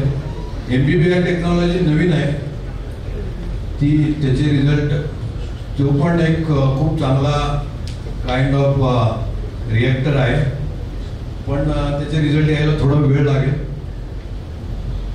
As far as disaster in biological system is concern, मला वाटतं की पॅक्सचा डायजेस्टर जो फास्ट डायजेस्टर त्याचं कॉस्ट पण खूप जास्त आहे त्याची. म्हणजे ऑलमोस्ट जी नॉर्मल CPUची कॉस्ट येते त्याच्या दुप्पट कॉस्ट झाली आहे जर आपण पॅक्स. आणि आता दुसऱ्या काही कंपनीचे सुद्धा पॅक्स टाईप डायजेस्टर आलेले आहेत, तर त्याचे रिझल्ट मात्र उत्कृष्ट आहेत. तर या बॅकग्राऊंडवर मला वाटतं आता आपण थोडंफार डिस्कशन करावं. कोणाचा काय अनुभव CPUच्या बाबतीत असेल तर मला वाटतं तुम्ही सांगितलं तर फार चांगलं. रिसेंटली मागच्या वर्षी मी जवाहरपूर दालमियाच्या जवाहरपूर प्लॅन्टला गेलो होतो, आम्ही व्हिजिट केली होती. तिथं तुम्ही म्हणता तसं फास्ट रिॲक्टर आहे आणि त्यांचं युटिलिटी आणि अक्षरशः ते बॉयलरला फीड ऑर्डर म्हणून वापरतात. इतकं क्वालिटीचं फीड ऑर्डर तयार होत आहे.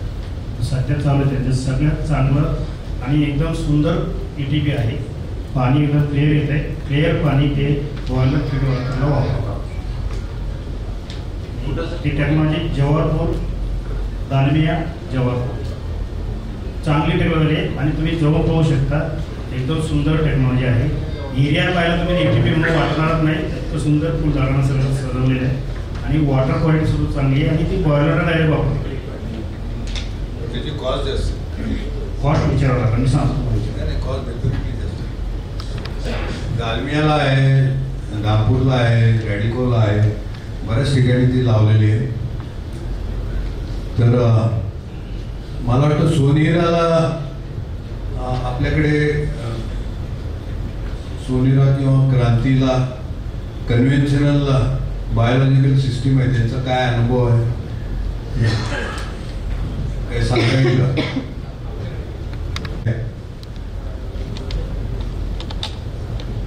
RO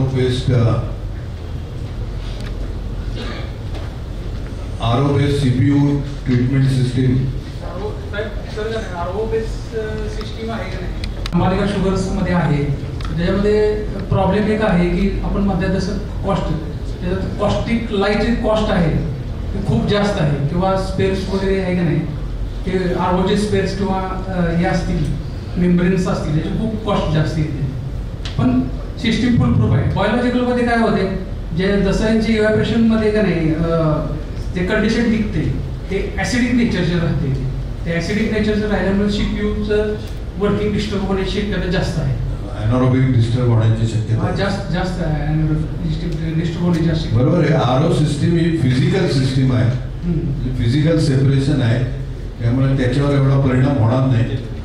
पण त्याची कॉस्ट ऑफ ट्रीटमेंट मला वाटतं मसोडे तुम्ही सांगू शकाल तुमच्याकडे किती ट्रीटमेंट कॉस्ट येते किंवा biological system versus RO system तुमचा काय अनुभव आहे?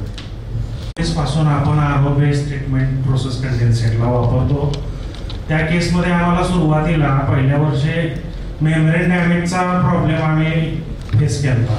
त्यावेळेस आम्ही डिस्लरी ही सी हेवी मोलॅसिसवर चालवत होतो. नंतर आम्ही बीला आणि सिरपला आलो. तर सी हेवी मोलॅसिसला आम्ही ज्यावेळेस चालवत होतो आरओ बेस्ट ट्रीटमेंट कंडेन्सेट ट्रीटमेंटसाठी, तर त्या केसमध्ये कंडेन्सेटचा जर व्होलाटाईल ॲसिडिटी वाढले तर कॉस्टिक लाय कन्झम्पशन वाढत होतं. त्याच्यामुळे आमचा इनलेट TDS पण वाढायचा. मग कॉस्टिकचं कन्झम्पशन जास्त झालं का ते मेम्ब्रेनवर डिपॉझिशन जास्त होत होतं स्लरीचं, व्हाईट स्लरी. त्याच्यामुळे DP वाढवून मेम्ब्रेन डॅमेज होत होते. हा प्रॉब्लेम आम्हाला सी हेवी रूटला जास्त आला, परंतु बी हेवीला आणि सिरप रूटला कमी आला. म्हणजे सिरपला तर आलेलाच नाही, पण तो ट्रीटमेंट ही म्हणजे कॉस्टच्या बाबतीत जर बोलायचं झालं तर पर लिटर ऑन इथेनॉल हे साधारणपणे 75 पैसे ते 80 पैशापर्यंत पर लिटर ऑफ इथेनॉल आम्ही आता सध्या बेअर करतोय. म्हणजे आम्ही चालवतोय, आम्हाला गरजेचं आहे आणि एन्व्हायरमेंटली ते आपल्याला करणं गरजेचं आहे. आणि पर लिटर ऑफ ट्रीटमेंट वॉटर जर काढले तर ते जवळजवळ 8 ते 8.5 पैशापर्यंत जाते पर लिटर ऑफ वॉटर ट्रीटेड. आणि इथेनॉलच्या बाबतीमध्ये झालं तर 80 ते 85 पैशापर्यंत आम्ही आता सध्या बेअर करतोय. परंतु सिस्टीम चालते, फक्त कॉस्ट जास्त आहे. आता गेले म्हणजे 6 वर्ष झालं आम्ही चालवतोय, परंतु आम्ही त्याच्यासाठी पोस्ट इरिगेशन सिस्टीम पण आता घेतलेली आहे की वॉटर क्वालिटी सुधारण्यासाठी अजून पोस्ट इरिगेशन सिस्टीम घेतली. त्याच्यामध्ये काही COD जर कॅरी आउट झाला तर तो तिथं रिकवर हो. आम्ही ब्रांच पण घेतलेली आहे. दोन्ही मिळून आमचे 900 मीटर क्यूबची ट्रीटमेंट आहे, आता प्लांट कॅपॅसिटी आहे.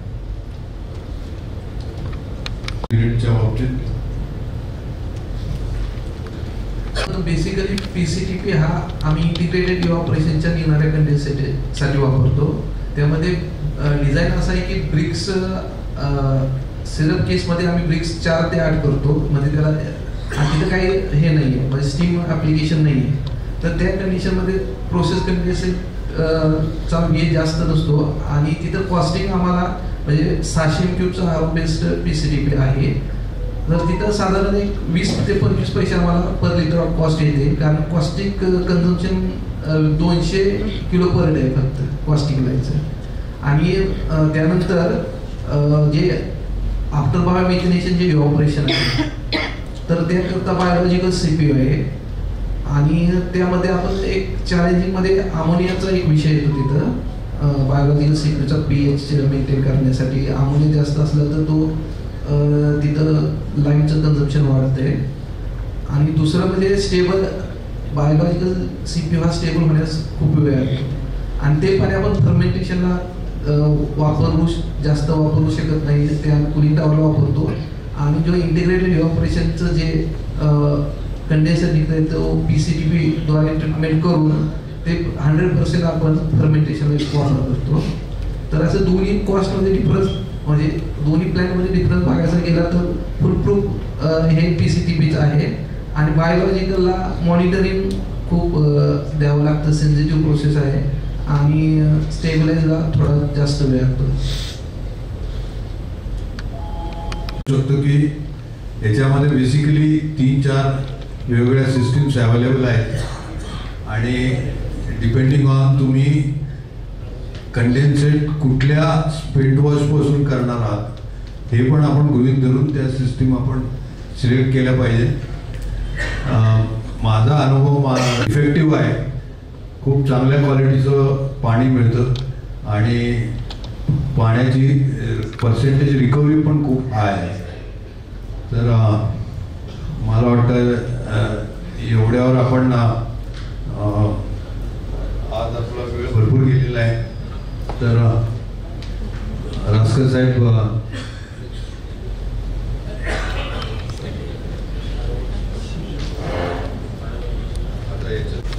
त्या सेशनचे लीड एक्सपर्ट डॉक्टर पाटील साहेबांनी हे सेशन अतिशय चांगल्या पद्धतीने कंडक्ट केलेले, डिस्कशन इंटरॅक्टिव्ह झालेली आहे. त्याच्यामध्ये एक आपला CBG या विषयावर सकाळच्या शेड्यूलमधला एक CBG अपॉर्च्युनिटीज अँड चॅलेंजेस असा एक विषय आहे. त्याच्यामध्ये चर्चा करण्यापूर्वी हा सदरचा CBG प्लॅन्ट श्रीनाथ मस्कोबा साखर कारखान्यामध्ये ऑपरेशनमध्ये आहे. सीझनमध्ये ऑफ सीझनमध्ये ऑपरेशन केलेले आहे आणि त्या आमच्या प्लॅन्टमधला काही डेटा हा आमच्या प्लॅन्टचे general manager by product mister Shewale हे आपल्याला प्रेझेंटेशनच्या स्वरूपात सादर करतील. मी त्यांना विनंती करतो की CBG काय आणि कशासाठी असं काही त्याच्यामध्ये वेळ न घालवता डायरेक्ट प्लॅन्टमध्ये ऑपरेट करताना जो डेटा जनरेट झाला, कॉस्ट ऑफ प्रोडक्शन असेल किंवा काही अनालिटिकल पॅरामीटर्स असतील तर डायरेक्ट याच्यावरती हायलाईट करावं की जेणेकरून आपल्या टेक्नोक्रॅट्सना त्याच्याविषयी माहिती मिळेल आणि पुढच्या चर्चेला दिशा मिळेल. हे झाल्यानंतर आपलं दुपारचं जे सेशन आहे त्याच्यामध्ये एक अत्यंत इंटरॅक्टिव्ह असं सेशन होणार आहे. ते म्हणजे आपले नेहमीचे भारतीय शुगरचे ॲक्टिव्ह मेंबर असे डॉक्टर AM गुरव हे दुपारी मॅनेजमेंट सेशनवर एक त्यांचं प्रेझेंटेशन देणार आहेत. आणि डिस्टिलरीच्या संबंधातील अजून एक विषय आपला राहिलेला आहे, तो इथेनॉल प्रोडक्शन फ्रॉम DL और मल्टीपल फीडस्टॉक. तर हा विषय आपण दुपारच्या आफ्टर लंच घेणार आहोत. त्याच्यामध्ये conversion of existing molasses distilleries into grain base आणि त्याच्या संबंधित काही विषय असतील, त्याची फिजिबिलिटी असेल तर याबाबत डॉक्टर पाटील साहेब दुपारी सुद्धा आपल्याला मार्गदर्शन करणार आहेत. तर यानंतर एक प्रेझेंटेशन झाल्यानंतर आपण आपले सध्याचे एक्सपर्ट आहेत ज्यांनी आपल्याला मार्गदर्शन केलं तर त्यांना आपण आपल्या भारतीय शुगरच्या अध्यक्षांतर्फे अध्यक्षांच्या हस्ते त्यांना आपण ट्रॉफी देणार आहोत. जरी ट्रॉफी दिली तरी एक्सपर्ट जे आहेत आपले त्यांचा रोल संपलेला नाही आहे, कारण दुपारी आणि उद्यासुद्धा त्यांना आपल्याला मार्गदर्शन करायचं आहे. तर मी आमच्या कारखान्याचे general manager by product mister Shewale यांना विनंती करतो की आपण CBG प्लॅन्टविषयीचं काही प्रेझेंटेशन सादर करावं. धन्यवाद. मिस्टर शेवाळे. आमच्याकडे 2022 आम्ही डिस्टिलरीसाठी CBG लावला, पण ॲक्च्युली 2023-24 आमचा प्रोडक्शन सुरू झालं. सुरुवातीला आमच्याकडे जवळपास एक 10 वर्षापूर्वी 2015 आमची डिस्टिलरी लावली. त्यावेळेला ती स्केल पिढीची डिस्टिलरी होती. यानंतर बायोमेथेनेशन होतं आणि कंपोस्टिंग होतं. त्यानंतर आम्ही जो बायोमेथेनेशन गॅस होता तो आम्ही बॉयलरला द्यायचो आणि त्या बॉयलरमधून तो स्टीम आपण घ्यायचो. त्याच्यानंतर ऑफ सीझनमध्ये तो आम्ही एक 8 टनाचा गॅस फायर बॉयलर वापरला आणि त्याच्यावरती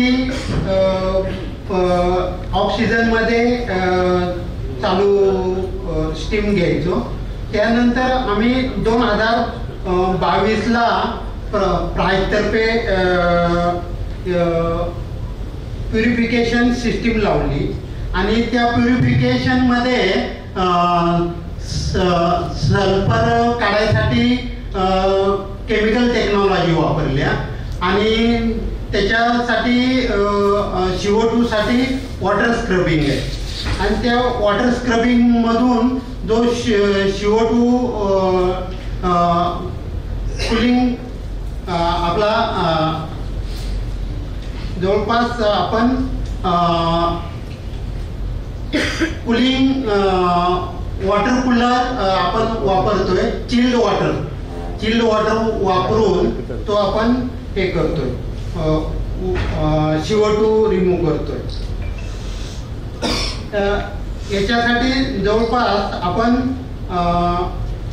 2022-23 नंतर जवळपास 350 टन आम्ही सप्लाय हे केला. तर सुरुवातीला जे काही स्टॅम्पिंग पंपांचे स्टॅम्पिंग होते ते लवकर झाले नसल्यामुळं 1 महिनाभर अडचणी आल्या. त्यानंतर आम्ही जो सप्लाय केला तो CGD युनिटला केला आणि त्या CGD युनिटमध्ये आपण आमच्या इथं एक 25 ते 25 किलोमीटरवरती जातेगाव आहे, त्या ठिकाणी तो सप्लाय केला गेला आणि तो सप्लाय जो पाईपलाईनला इंजेक्शन केला जातोय तर त्याच्यामध्ये जवळपास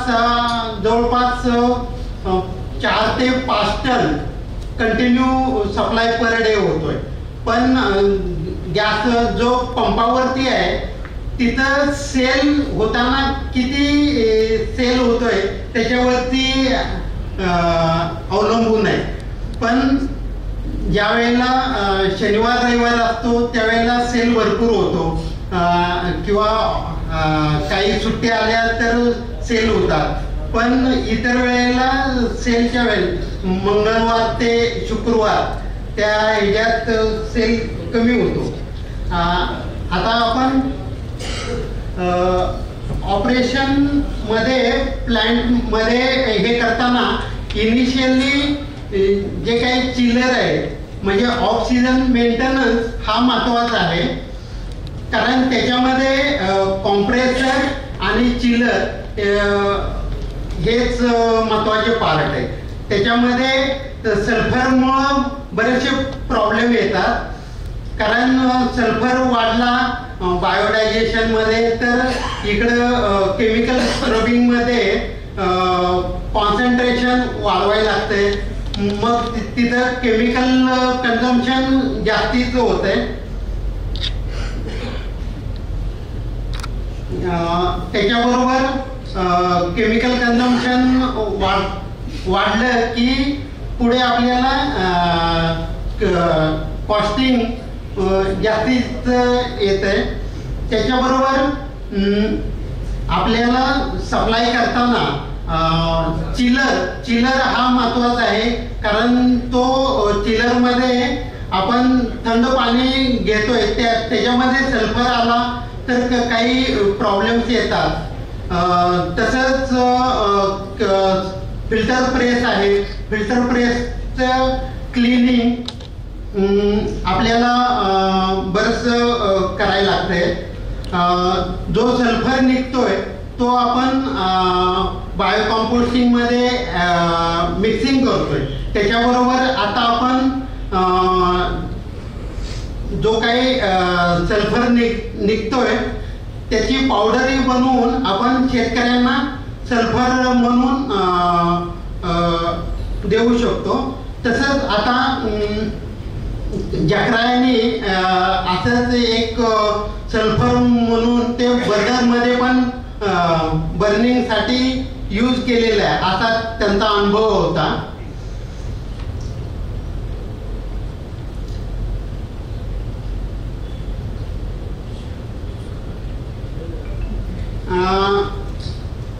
ही आपली प्रोसेस आहे. प्रोसेसच्या बरोबर ऑपरेशनल चॅलेंजेस येतात, ते आपण मेंटेनन्स वेळच्या वेळेला केला तर अडचणी येत नाही. त्याच्याबरोबर आपल्याला जे कॉम्प्रेसर आहे, LP कॉम्प्रेसर आणि HP कॉम्प्रेसर, ते LP कॉम्प्रेसरला सल्फर किंवा बाकीच्या जे काही अडचणी येतात वेळच्या वेळेला त्याचं सर्व्हिसिंग करणे गरजेचं आहे. 1-2 वर्षापूर्वी आम्हाला ते LP कॉम्प्रेसरच्या बरेचसा मेंटेनन्सचा प्रॉब्लेम आला, पण वेळच्या वेळेला आपण मेंटेनन्स प्रिव्हेंटिव्ह मेंटेनन्स केला तर अडचणी येणार नाही. तसंच HP कॉम्प्रेसरला काही अडचणी येत नाही आहेत. तो जवळपास 250 बारपर्यंत आपण सप्लाय करतोय. एक मिनिट.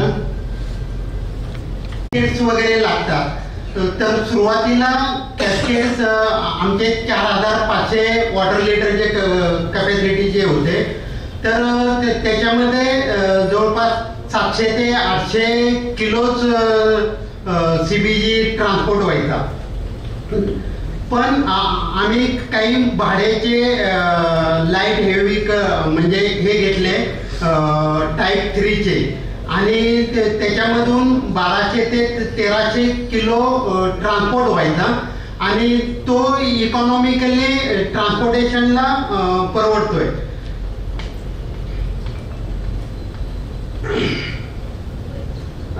जवळपास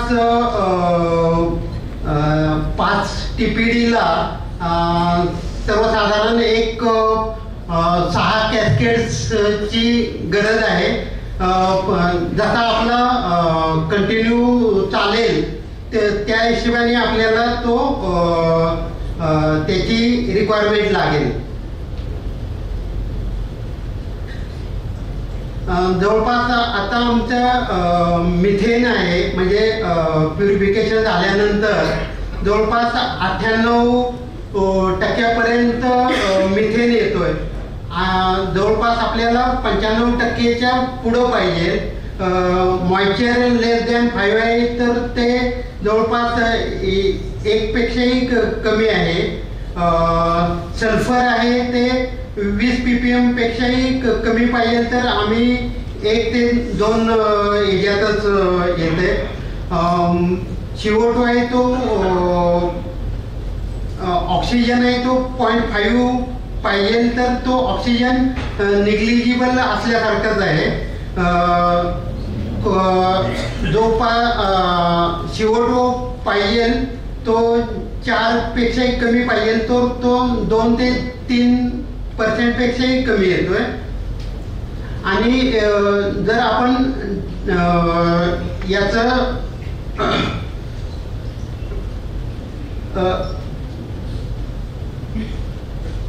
कॅलरिफिक व्हॅल्यू ती जवळपास आपण त्याची टुरंट किंवा गेल आहे ते आपल्या याच्यावरती पर्सेंटेजवरती 95 ते 96% हे असेल तर जवळपास MBTU वरती हे घेतात, तर 1378 रुपये MBTU. जवळपास त्याच्यामध्ये 19 ते 20 किलो आपल्याला CBG जातो. जवळपास तो आपल्याला 70 ते 72 रुपये आपल्याला बेसिक कॉस्ट मिळते, आणि त्याच्याबरोबर आपल्याला 8 रुपये ट्रान्सपोर्टेशनचे चार्जेस मिळतात. जवळपास तो आपल्याला 80 रुपयेपर्यंत टुरंटला तो मिळतोय. पण त्याच वेळेला आपण सततच्या स्कीममध्ये जर दिला तर तो आपल्याला 72 रुपयेपर्यंतच मिळतोय, कारण त्यात कॅस्केडची हे प्लस होत नाहीये. जे काही आपल्याकडे 8 रुपये मिळतात ते काही मिळत नाहीये. असेच आता जवळपास आम्ही सीझन आणि ऑफ सीझन मध्ये वापरलेलं आहे. तर सीझन मध्ये आपल्याला इलेक्ट्रिसिटी ही महत्वाची आहे. इलेक्ट्रिसिटीचा जवळपास आपल्याला 6 रुपयाच्या जवळपास खर्च येतोय सीझन मध्ये. ऑफ सीझन मध्ये आपण MSBच्या कडून खरेदी करतोय तर तो बेसिक 10 ते 11 रुपये येतोय, पण बाकीचे चार्जेस लावले तर ते 14 ते 15 रुपये पर्यंत जात आहे. तर त्या तो हा इलेक्ट्रिसिटीचा हा महत्वाचा विषय आहे. त्याच्याबरोबर केमिकल आहे ते जवळपास 4 ते 5 रुपये पर्यंत येते. ट्रान्सपोर्टेशन आहे ते 6 रुपये पर्यंत येते. मॅन पॉवरचा खर्च सीझन आणि ऑफ सीझन मध्ये 2.5 ते 3 रुपयाच्या जवळपास येतोय. आणि मेंटेनन्सचा हा महत्वाचा विषय आहे. तर तो जवळपास 4 ते 5 रुपये येतोय. पण गेल्या वर्षी काही चिलर्स आणि कॉम्प्रेसरच्या अडचणी आल्यामुळं जवळपास 11 रुपयाच्या जवळपास आलेला होता. तर सर्वसाधारण आपण हे सर्व गणित हे केलं आणि गॅसचा एक 10 ते 12 रुपये किंमत धरली रॉ बायोगॅसची, तर जवळपास आपल्याला 25 ते 30 रुपये मार्जिन मिळतोय जवळपास. तर 25 रुपये धरला आणि गॅसचे 10 रुपये धरले तर 35 रुपयाच्या जवळपास आपल्याला खर्च येतोय, म्हणजे प्रॉफिट येतोय. आणि त्याच्याबरोबर आपण जे काही 3 ते 4 वर्षामध्ये आपण हा प्लॅन्ट नील करू शकतो. त्याच्याबरोबर आपण काही आपल्याला सबसिडीज गव्हर्नमेंटनी दिलेले आहेत. काही 5 TPD पर्यंत 4 करोडच्या जवळपास आहे. जर स्वतःचा जर डायजेस्टर असेल सुरुवातीचा तर त्याच्यावरती 3 करोडचा हे मिळतोय. त्याच्याबरोबर आता आपण पाईपलाईन साठी काही खर्च आहे. जर CGD नेटवर्कला जॉईन करायचं असेल तर जवळपास 1 किलोमीटरला जवळपास 1 करोडच्या जवळपास ते देता म्हणजे खर्च येतोय. पण त्यातले 50% ते खर्च करणार आहेत आणि राहिलेले 50% खर्च हे आपण करू शकतो किंवा जी काही थर्ड पार्टी टुरंट आहे, गेल आहे ते सुद्धा खर्च करू शकतात आणि तोही हे अडचणी सॉल्व्ह होऊ शकतात. डायरेक्टली आपण CGD युनिटला देऊ शकतो. त्याच्याबरोबर आपल्याला ATP पाईप सारखंच एक मेटल आहे त्याचं जर पाईपलाईन केल्या तर जवळपास 15 लाखाच्या जवळपास खर्च येतोय. तर तो जवळपास गव्हर्नमेंट एक 7.5 लाखापर्यंत पर किलोमीटर देतोय. आणि जे काही थर्ड पार्टीवाले असेल किंवा स्वतःचा करायचा असेल तर तो आपण करू शकतो. पण याच्यामधून आपल्याला जो काही पर केजीचा 5 रुपयाचा जो ट्रान्सपोर्टेशनचा चार्जेस आहे तो सर्व कमी होईल. आणि त्याच्याबरोबर आपल्याला जे काही पोल्युशन होत आहे, आपण डिझेल जाळून जे काही ट्रान्सपोर्टेशन करणार आहे किंवा CNGचे वाहनाने ट्रान्सपोर्ट करणार आहे तर तो सुद्धा वेळ वाचेल. तर याच्यामध्ये सुरुवातीला जे काही इनिशिएटिव्ह जे गव्हर्नमेंट घेतात तसेच आता काही आपले महाराष्ट्र हे सुद्धा इरडा नाही मेडा काही इनिशिएटिव्ह घेऊ काही आपल्या पॉलिसी हे करतात. त्याच्याबरोबर UP आणि UPनी सुद्धा चांगल्या पॉलिसी तयार केलेल्या आहेत CBG साठीच्या.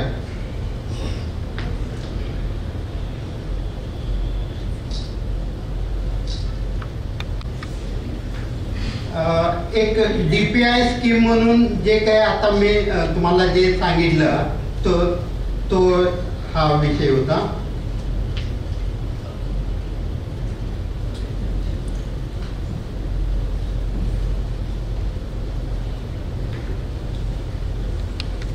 आपल्याला जवळपास कॅस्केडसाठी जवळपास 3 ते 3.5 करोड रुपये लागतात. तर जर आपण पाईपलाईन केली तर ते हे होईल. जसं आता आपल्याला घरगुती सिलेंडर्स देतात तसे ते OMCनी किंवा थर्ड पार्टीनी गेल किंवा हिने ते आपल्याला कॅस्केड सप्लाय केले पाहिजेत. जे काय CGD सिंक्रोनायझेशन आहे त्याच्यामध्ये ऑप्टेक आहे तो वाढवला पाहिजे. त्याच्याबरोबर जे काय आता आपण इथेनॉलमध्ये ब्लेंडिंग करतोय 5%, तसंच ते आता याच्या जे CNGचे पाईपलाईन्स आहेत त्याच्यामध्ये आता 1% ब्लेंडिंगचा विषय आहे. तसाच तो आता 2030 पर्यंत जवळपास 5% पर्यंत जाणार आहे. तर त्यावेळेला खरंच CBGची डिमांड वाढेल. जसं आता इथेनॉलच्या कपॅसिटी वाढवतात तसे CBGच्या सुद्धा कपॅसिटी वाढतील. त्याच्याबरोबर आता आमच्याकडे प्रेसमडचा डायजेस्टर नाही आहे. आम्ही एखाद्या वर्षभरात तो प्रेसमड पासून पण डायजेस्टरचा लावण्याचा नियोजन आहे. त्याच्याबरोबर प्रेसमडचे डायजेस्टर पूर्वी अगोदर आपण प्रेसमड पासून वॅक्स रिमूव्हल केलं तर काय तो विषय येतोय तो नंतर चर्चेमध्ये पाटील सर सांगतील.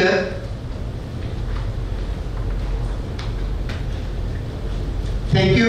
हे भारतीय शुगरने मला हे प्रेझेंट करण्याचा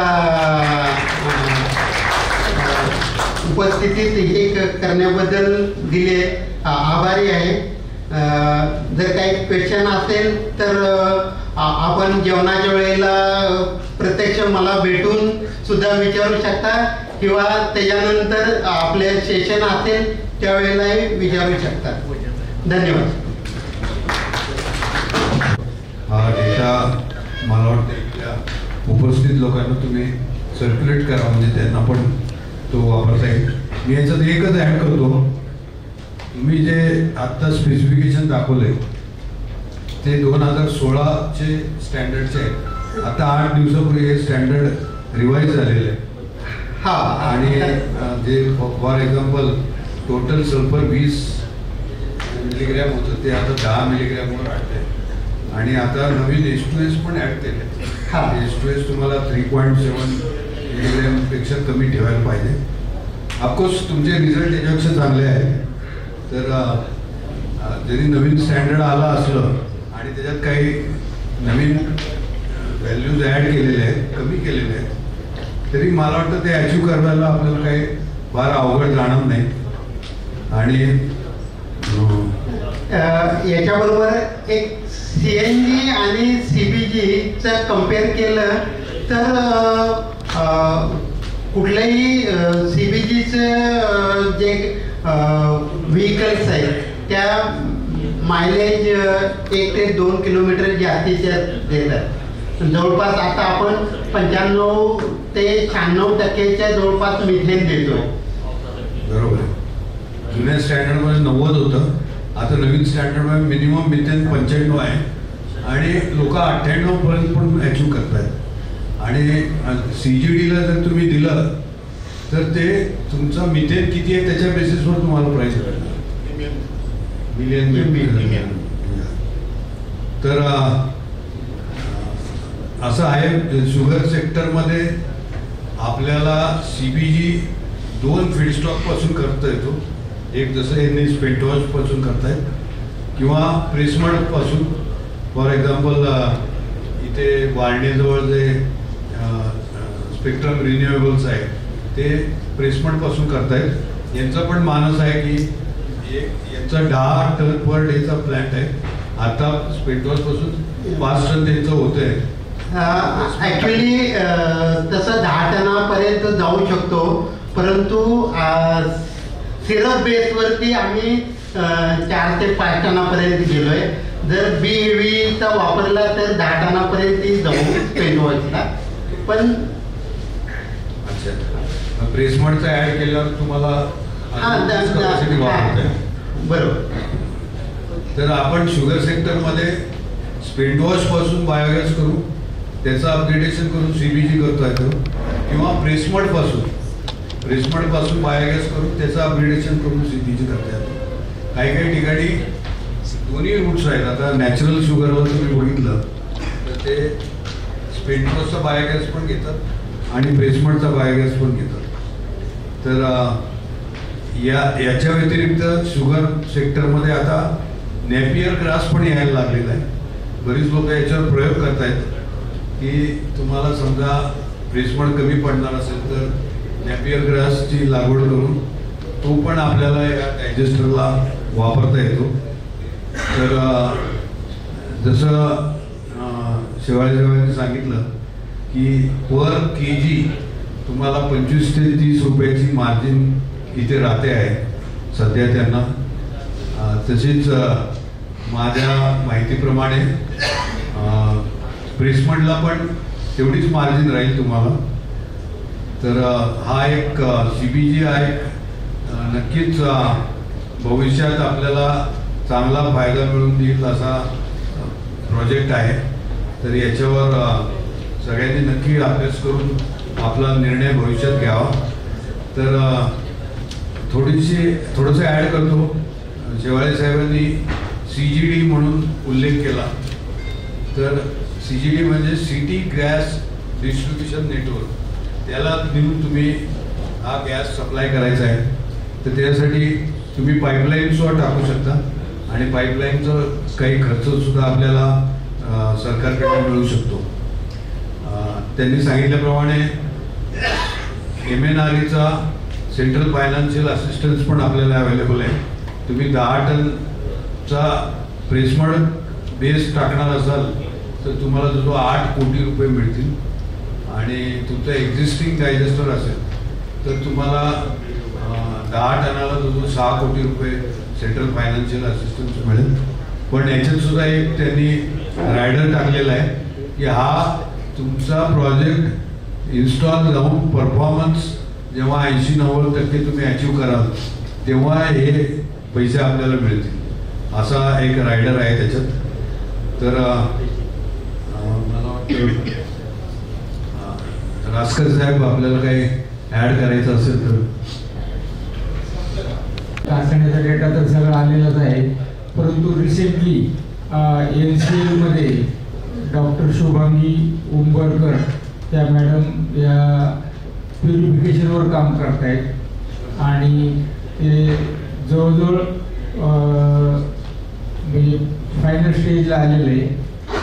आणि थर्मॅक्स त्यांच्याबरोबर ती टेक्नॉलॉजी शेअर करून त्याच्यामध्ये कॉस्ट ऑफ प्रोडक्शन H2S रिमूव्हलची कशी कमी होईल, कारण त्याच्यामध्ये EDTची कॉस्ट जास्त आहे. तर त्यांनी असं कालच माझं बोलणं झालं तर त्यांनी असं सांगितलं की ही H2S रिमूव्हलची जी आयन चिलेटिंग मेथडने आपण रिमूव्ह करतोय तर ही कॉस्ट 50% येईल असं त्यांचं म्हणणं आहे. पण प्रत्यक्षात आता ट्रायल सुरू होती आणि ते थर्मॅक्सकडे नंतर टेक्नॉलॉजी हँडओव्हर करणार आहेत. आपल्या माहितीसाठी हे नवीन डेव्हलपमेंटने सांगितलेली आहे. धन्यवाद. तर ही जी कॉस्ट ऑफ प्रोडक्शन आहे CBGचं यांनी रॉ बायोगॅसची 10 रुपये किंमत धरली. तर रॉ बायोगॅसची कॉस्ट सोडली तर second important cost of production मधला पॅरामीटर आहे ही इलेक्ट्रिसिटीची कॉस्ट. तर हा प्रोजेक्ट प्लॅन करताना आपल्याला हा वर्षभर चालवायचा प्रोजेक्ट. तर याच्यात आपण जर कारखान्याकडनं पॉवर आपल्याला देऊ शकलो तर ती कॉस्ट आपली बऱ्यापैकी कमी होऊ शकते. किंवा आता आम्ही एका प्रोजेक्टमध्ये करतोय, आम्ही तिथे गॅस इंजिन टाकतोय. म्हणजे याच्यातला जो प्युरिफाईड गॅस आहे त्यातला काही पार्ट आम्ही त्या गॅस इंजिनमध्ये टाकणार, त्यातनं पॉवर करणार आणि ती पॉवर आम्ही या प्रोजेक्टला थ्रू आउट इयर म्हणजे बाहेरनं पॉवर घ्यायलाच नको. तर याच्यात थोडी CBGची कपॅसिटी थोडीशी कमी होईल, पण आपल्याला वर्षभर स्वतःची पॉवर मिळेल. गॅस इंजिन आपण केलेले आहेत, तुम्ही संजीवनीला आपल्याला गॅस इंजिन होतं, similar type of gas engine आपल्याला इथे टाकता येईल. त्यामुळे आपली कॉस्ट ऑफ पॉवर खूप कमी होईल आणि मग मार्जिन अजून आपली वाढू शकते. तर असं आहे. याच्यात अजून कोणाचे काही प्रश्न असतील तर रासकर साहेब आहेत ते आपल्याला उत्तर द्यायला. कोणाचे काही प्रश्न असतील तर सांगा.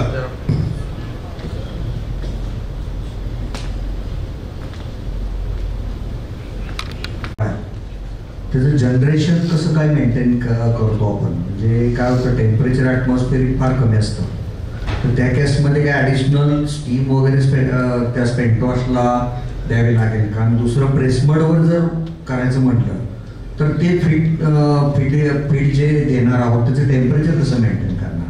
कारण डायजेस्टरचं टेम्परेचर मेंटेन झालं नाही तर गॅस जनरेशन होणार नाही. काही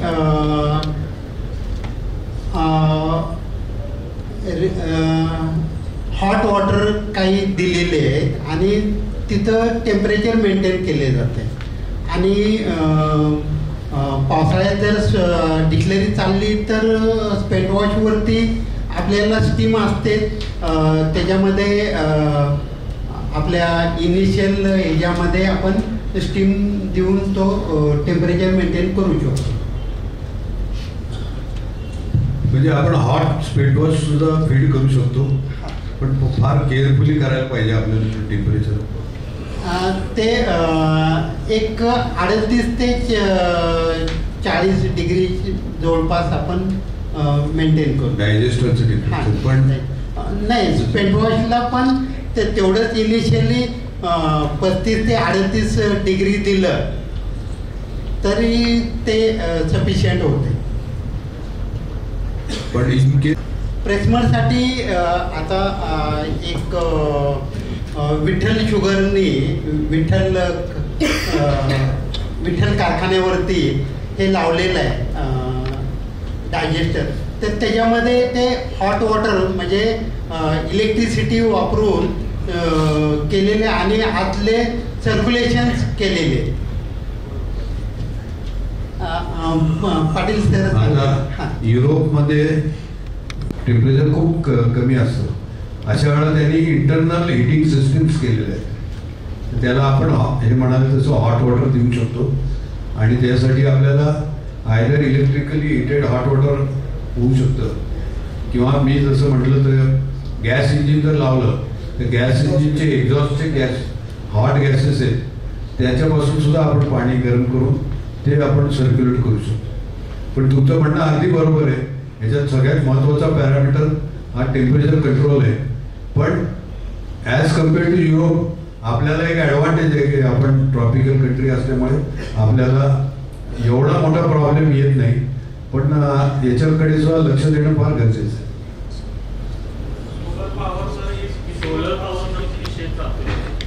सोलर पॉवर काय?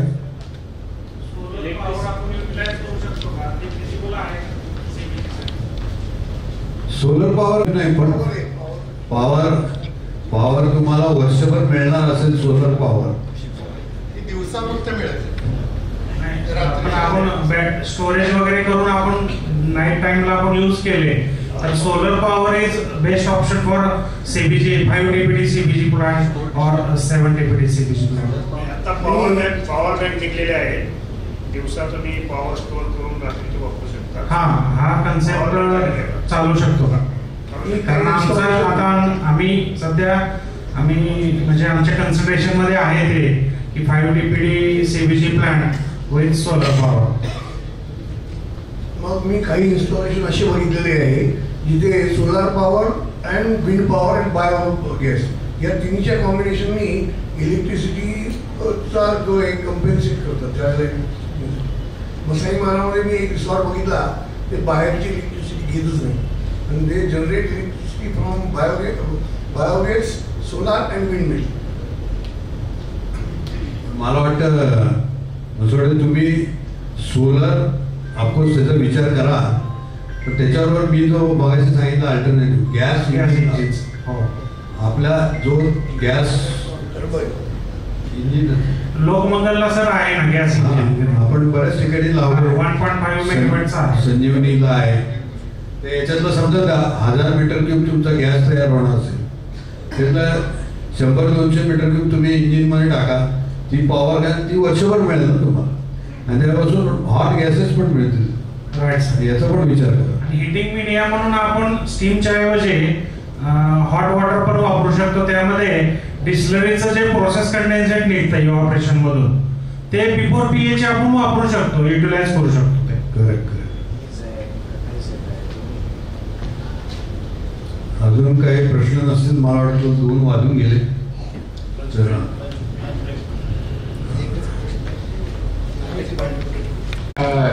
प्रेझेंटेशन बद्दल शेवाळे साहेब धन्यवाद.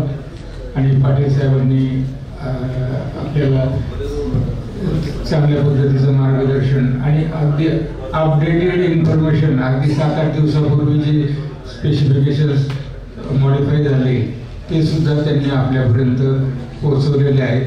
आणि हेच तर वैशिष्ट्य आहे आपल्या ह्या भारतीय शुगरच्या शेअर शॉपचं, कारण अपडेटेड माहिती तुम्हाला मिळते. तर आत्ता आपल्या एक्सपर्टने जे काय आपल्याला आत्तापर्यंत गायडन्स केलं त्याच्याबद्दल मी भारतीय शुगरचे अध्यक्ष माननीय विक्रमसिंगजी शिंदे साहेब यांना विनंती करतो की आपण एक्सपर्टना ट्रॉफी देऊन सन्मानित करावं. नाही आता आहे.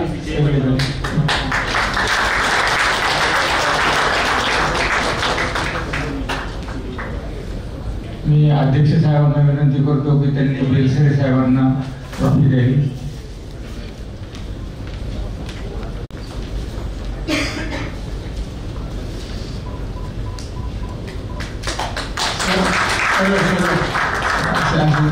पूर्णपणे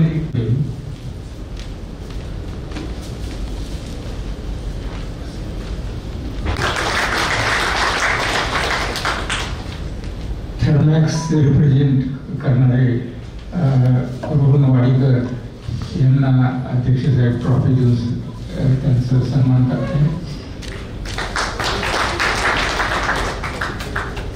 प्रिव्हिलेज बिक्सन या नामांकित कंपनीचे सुधाकर पवार यांना अध्यक्ष साहेब ट्रॉफी देत आहे. आणि आपल्या भारतीय शुगर फॅमिलीचे मेंबर भारत तावरे साहेब यांना अध्यक्ष ट्रॉफी देत आहे.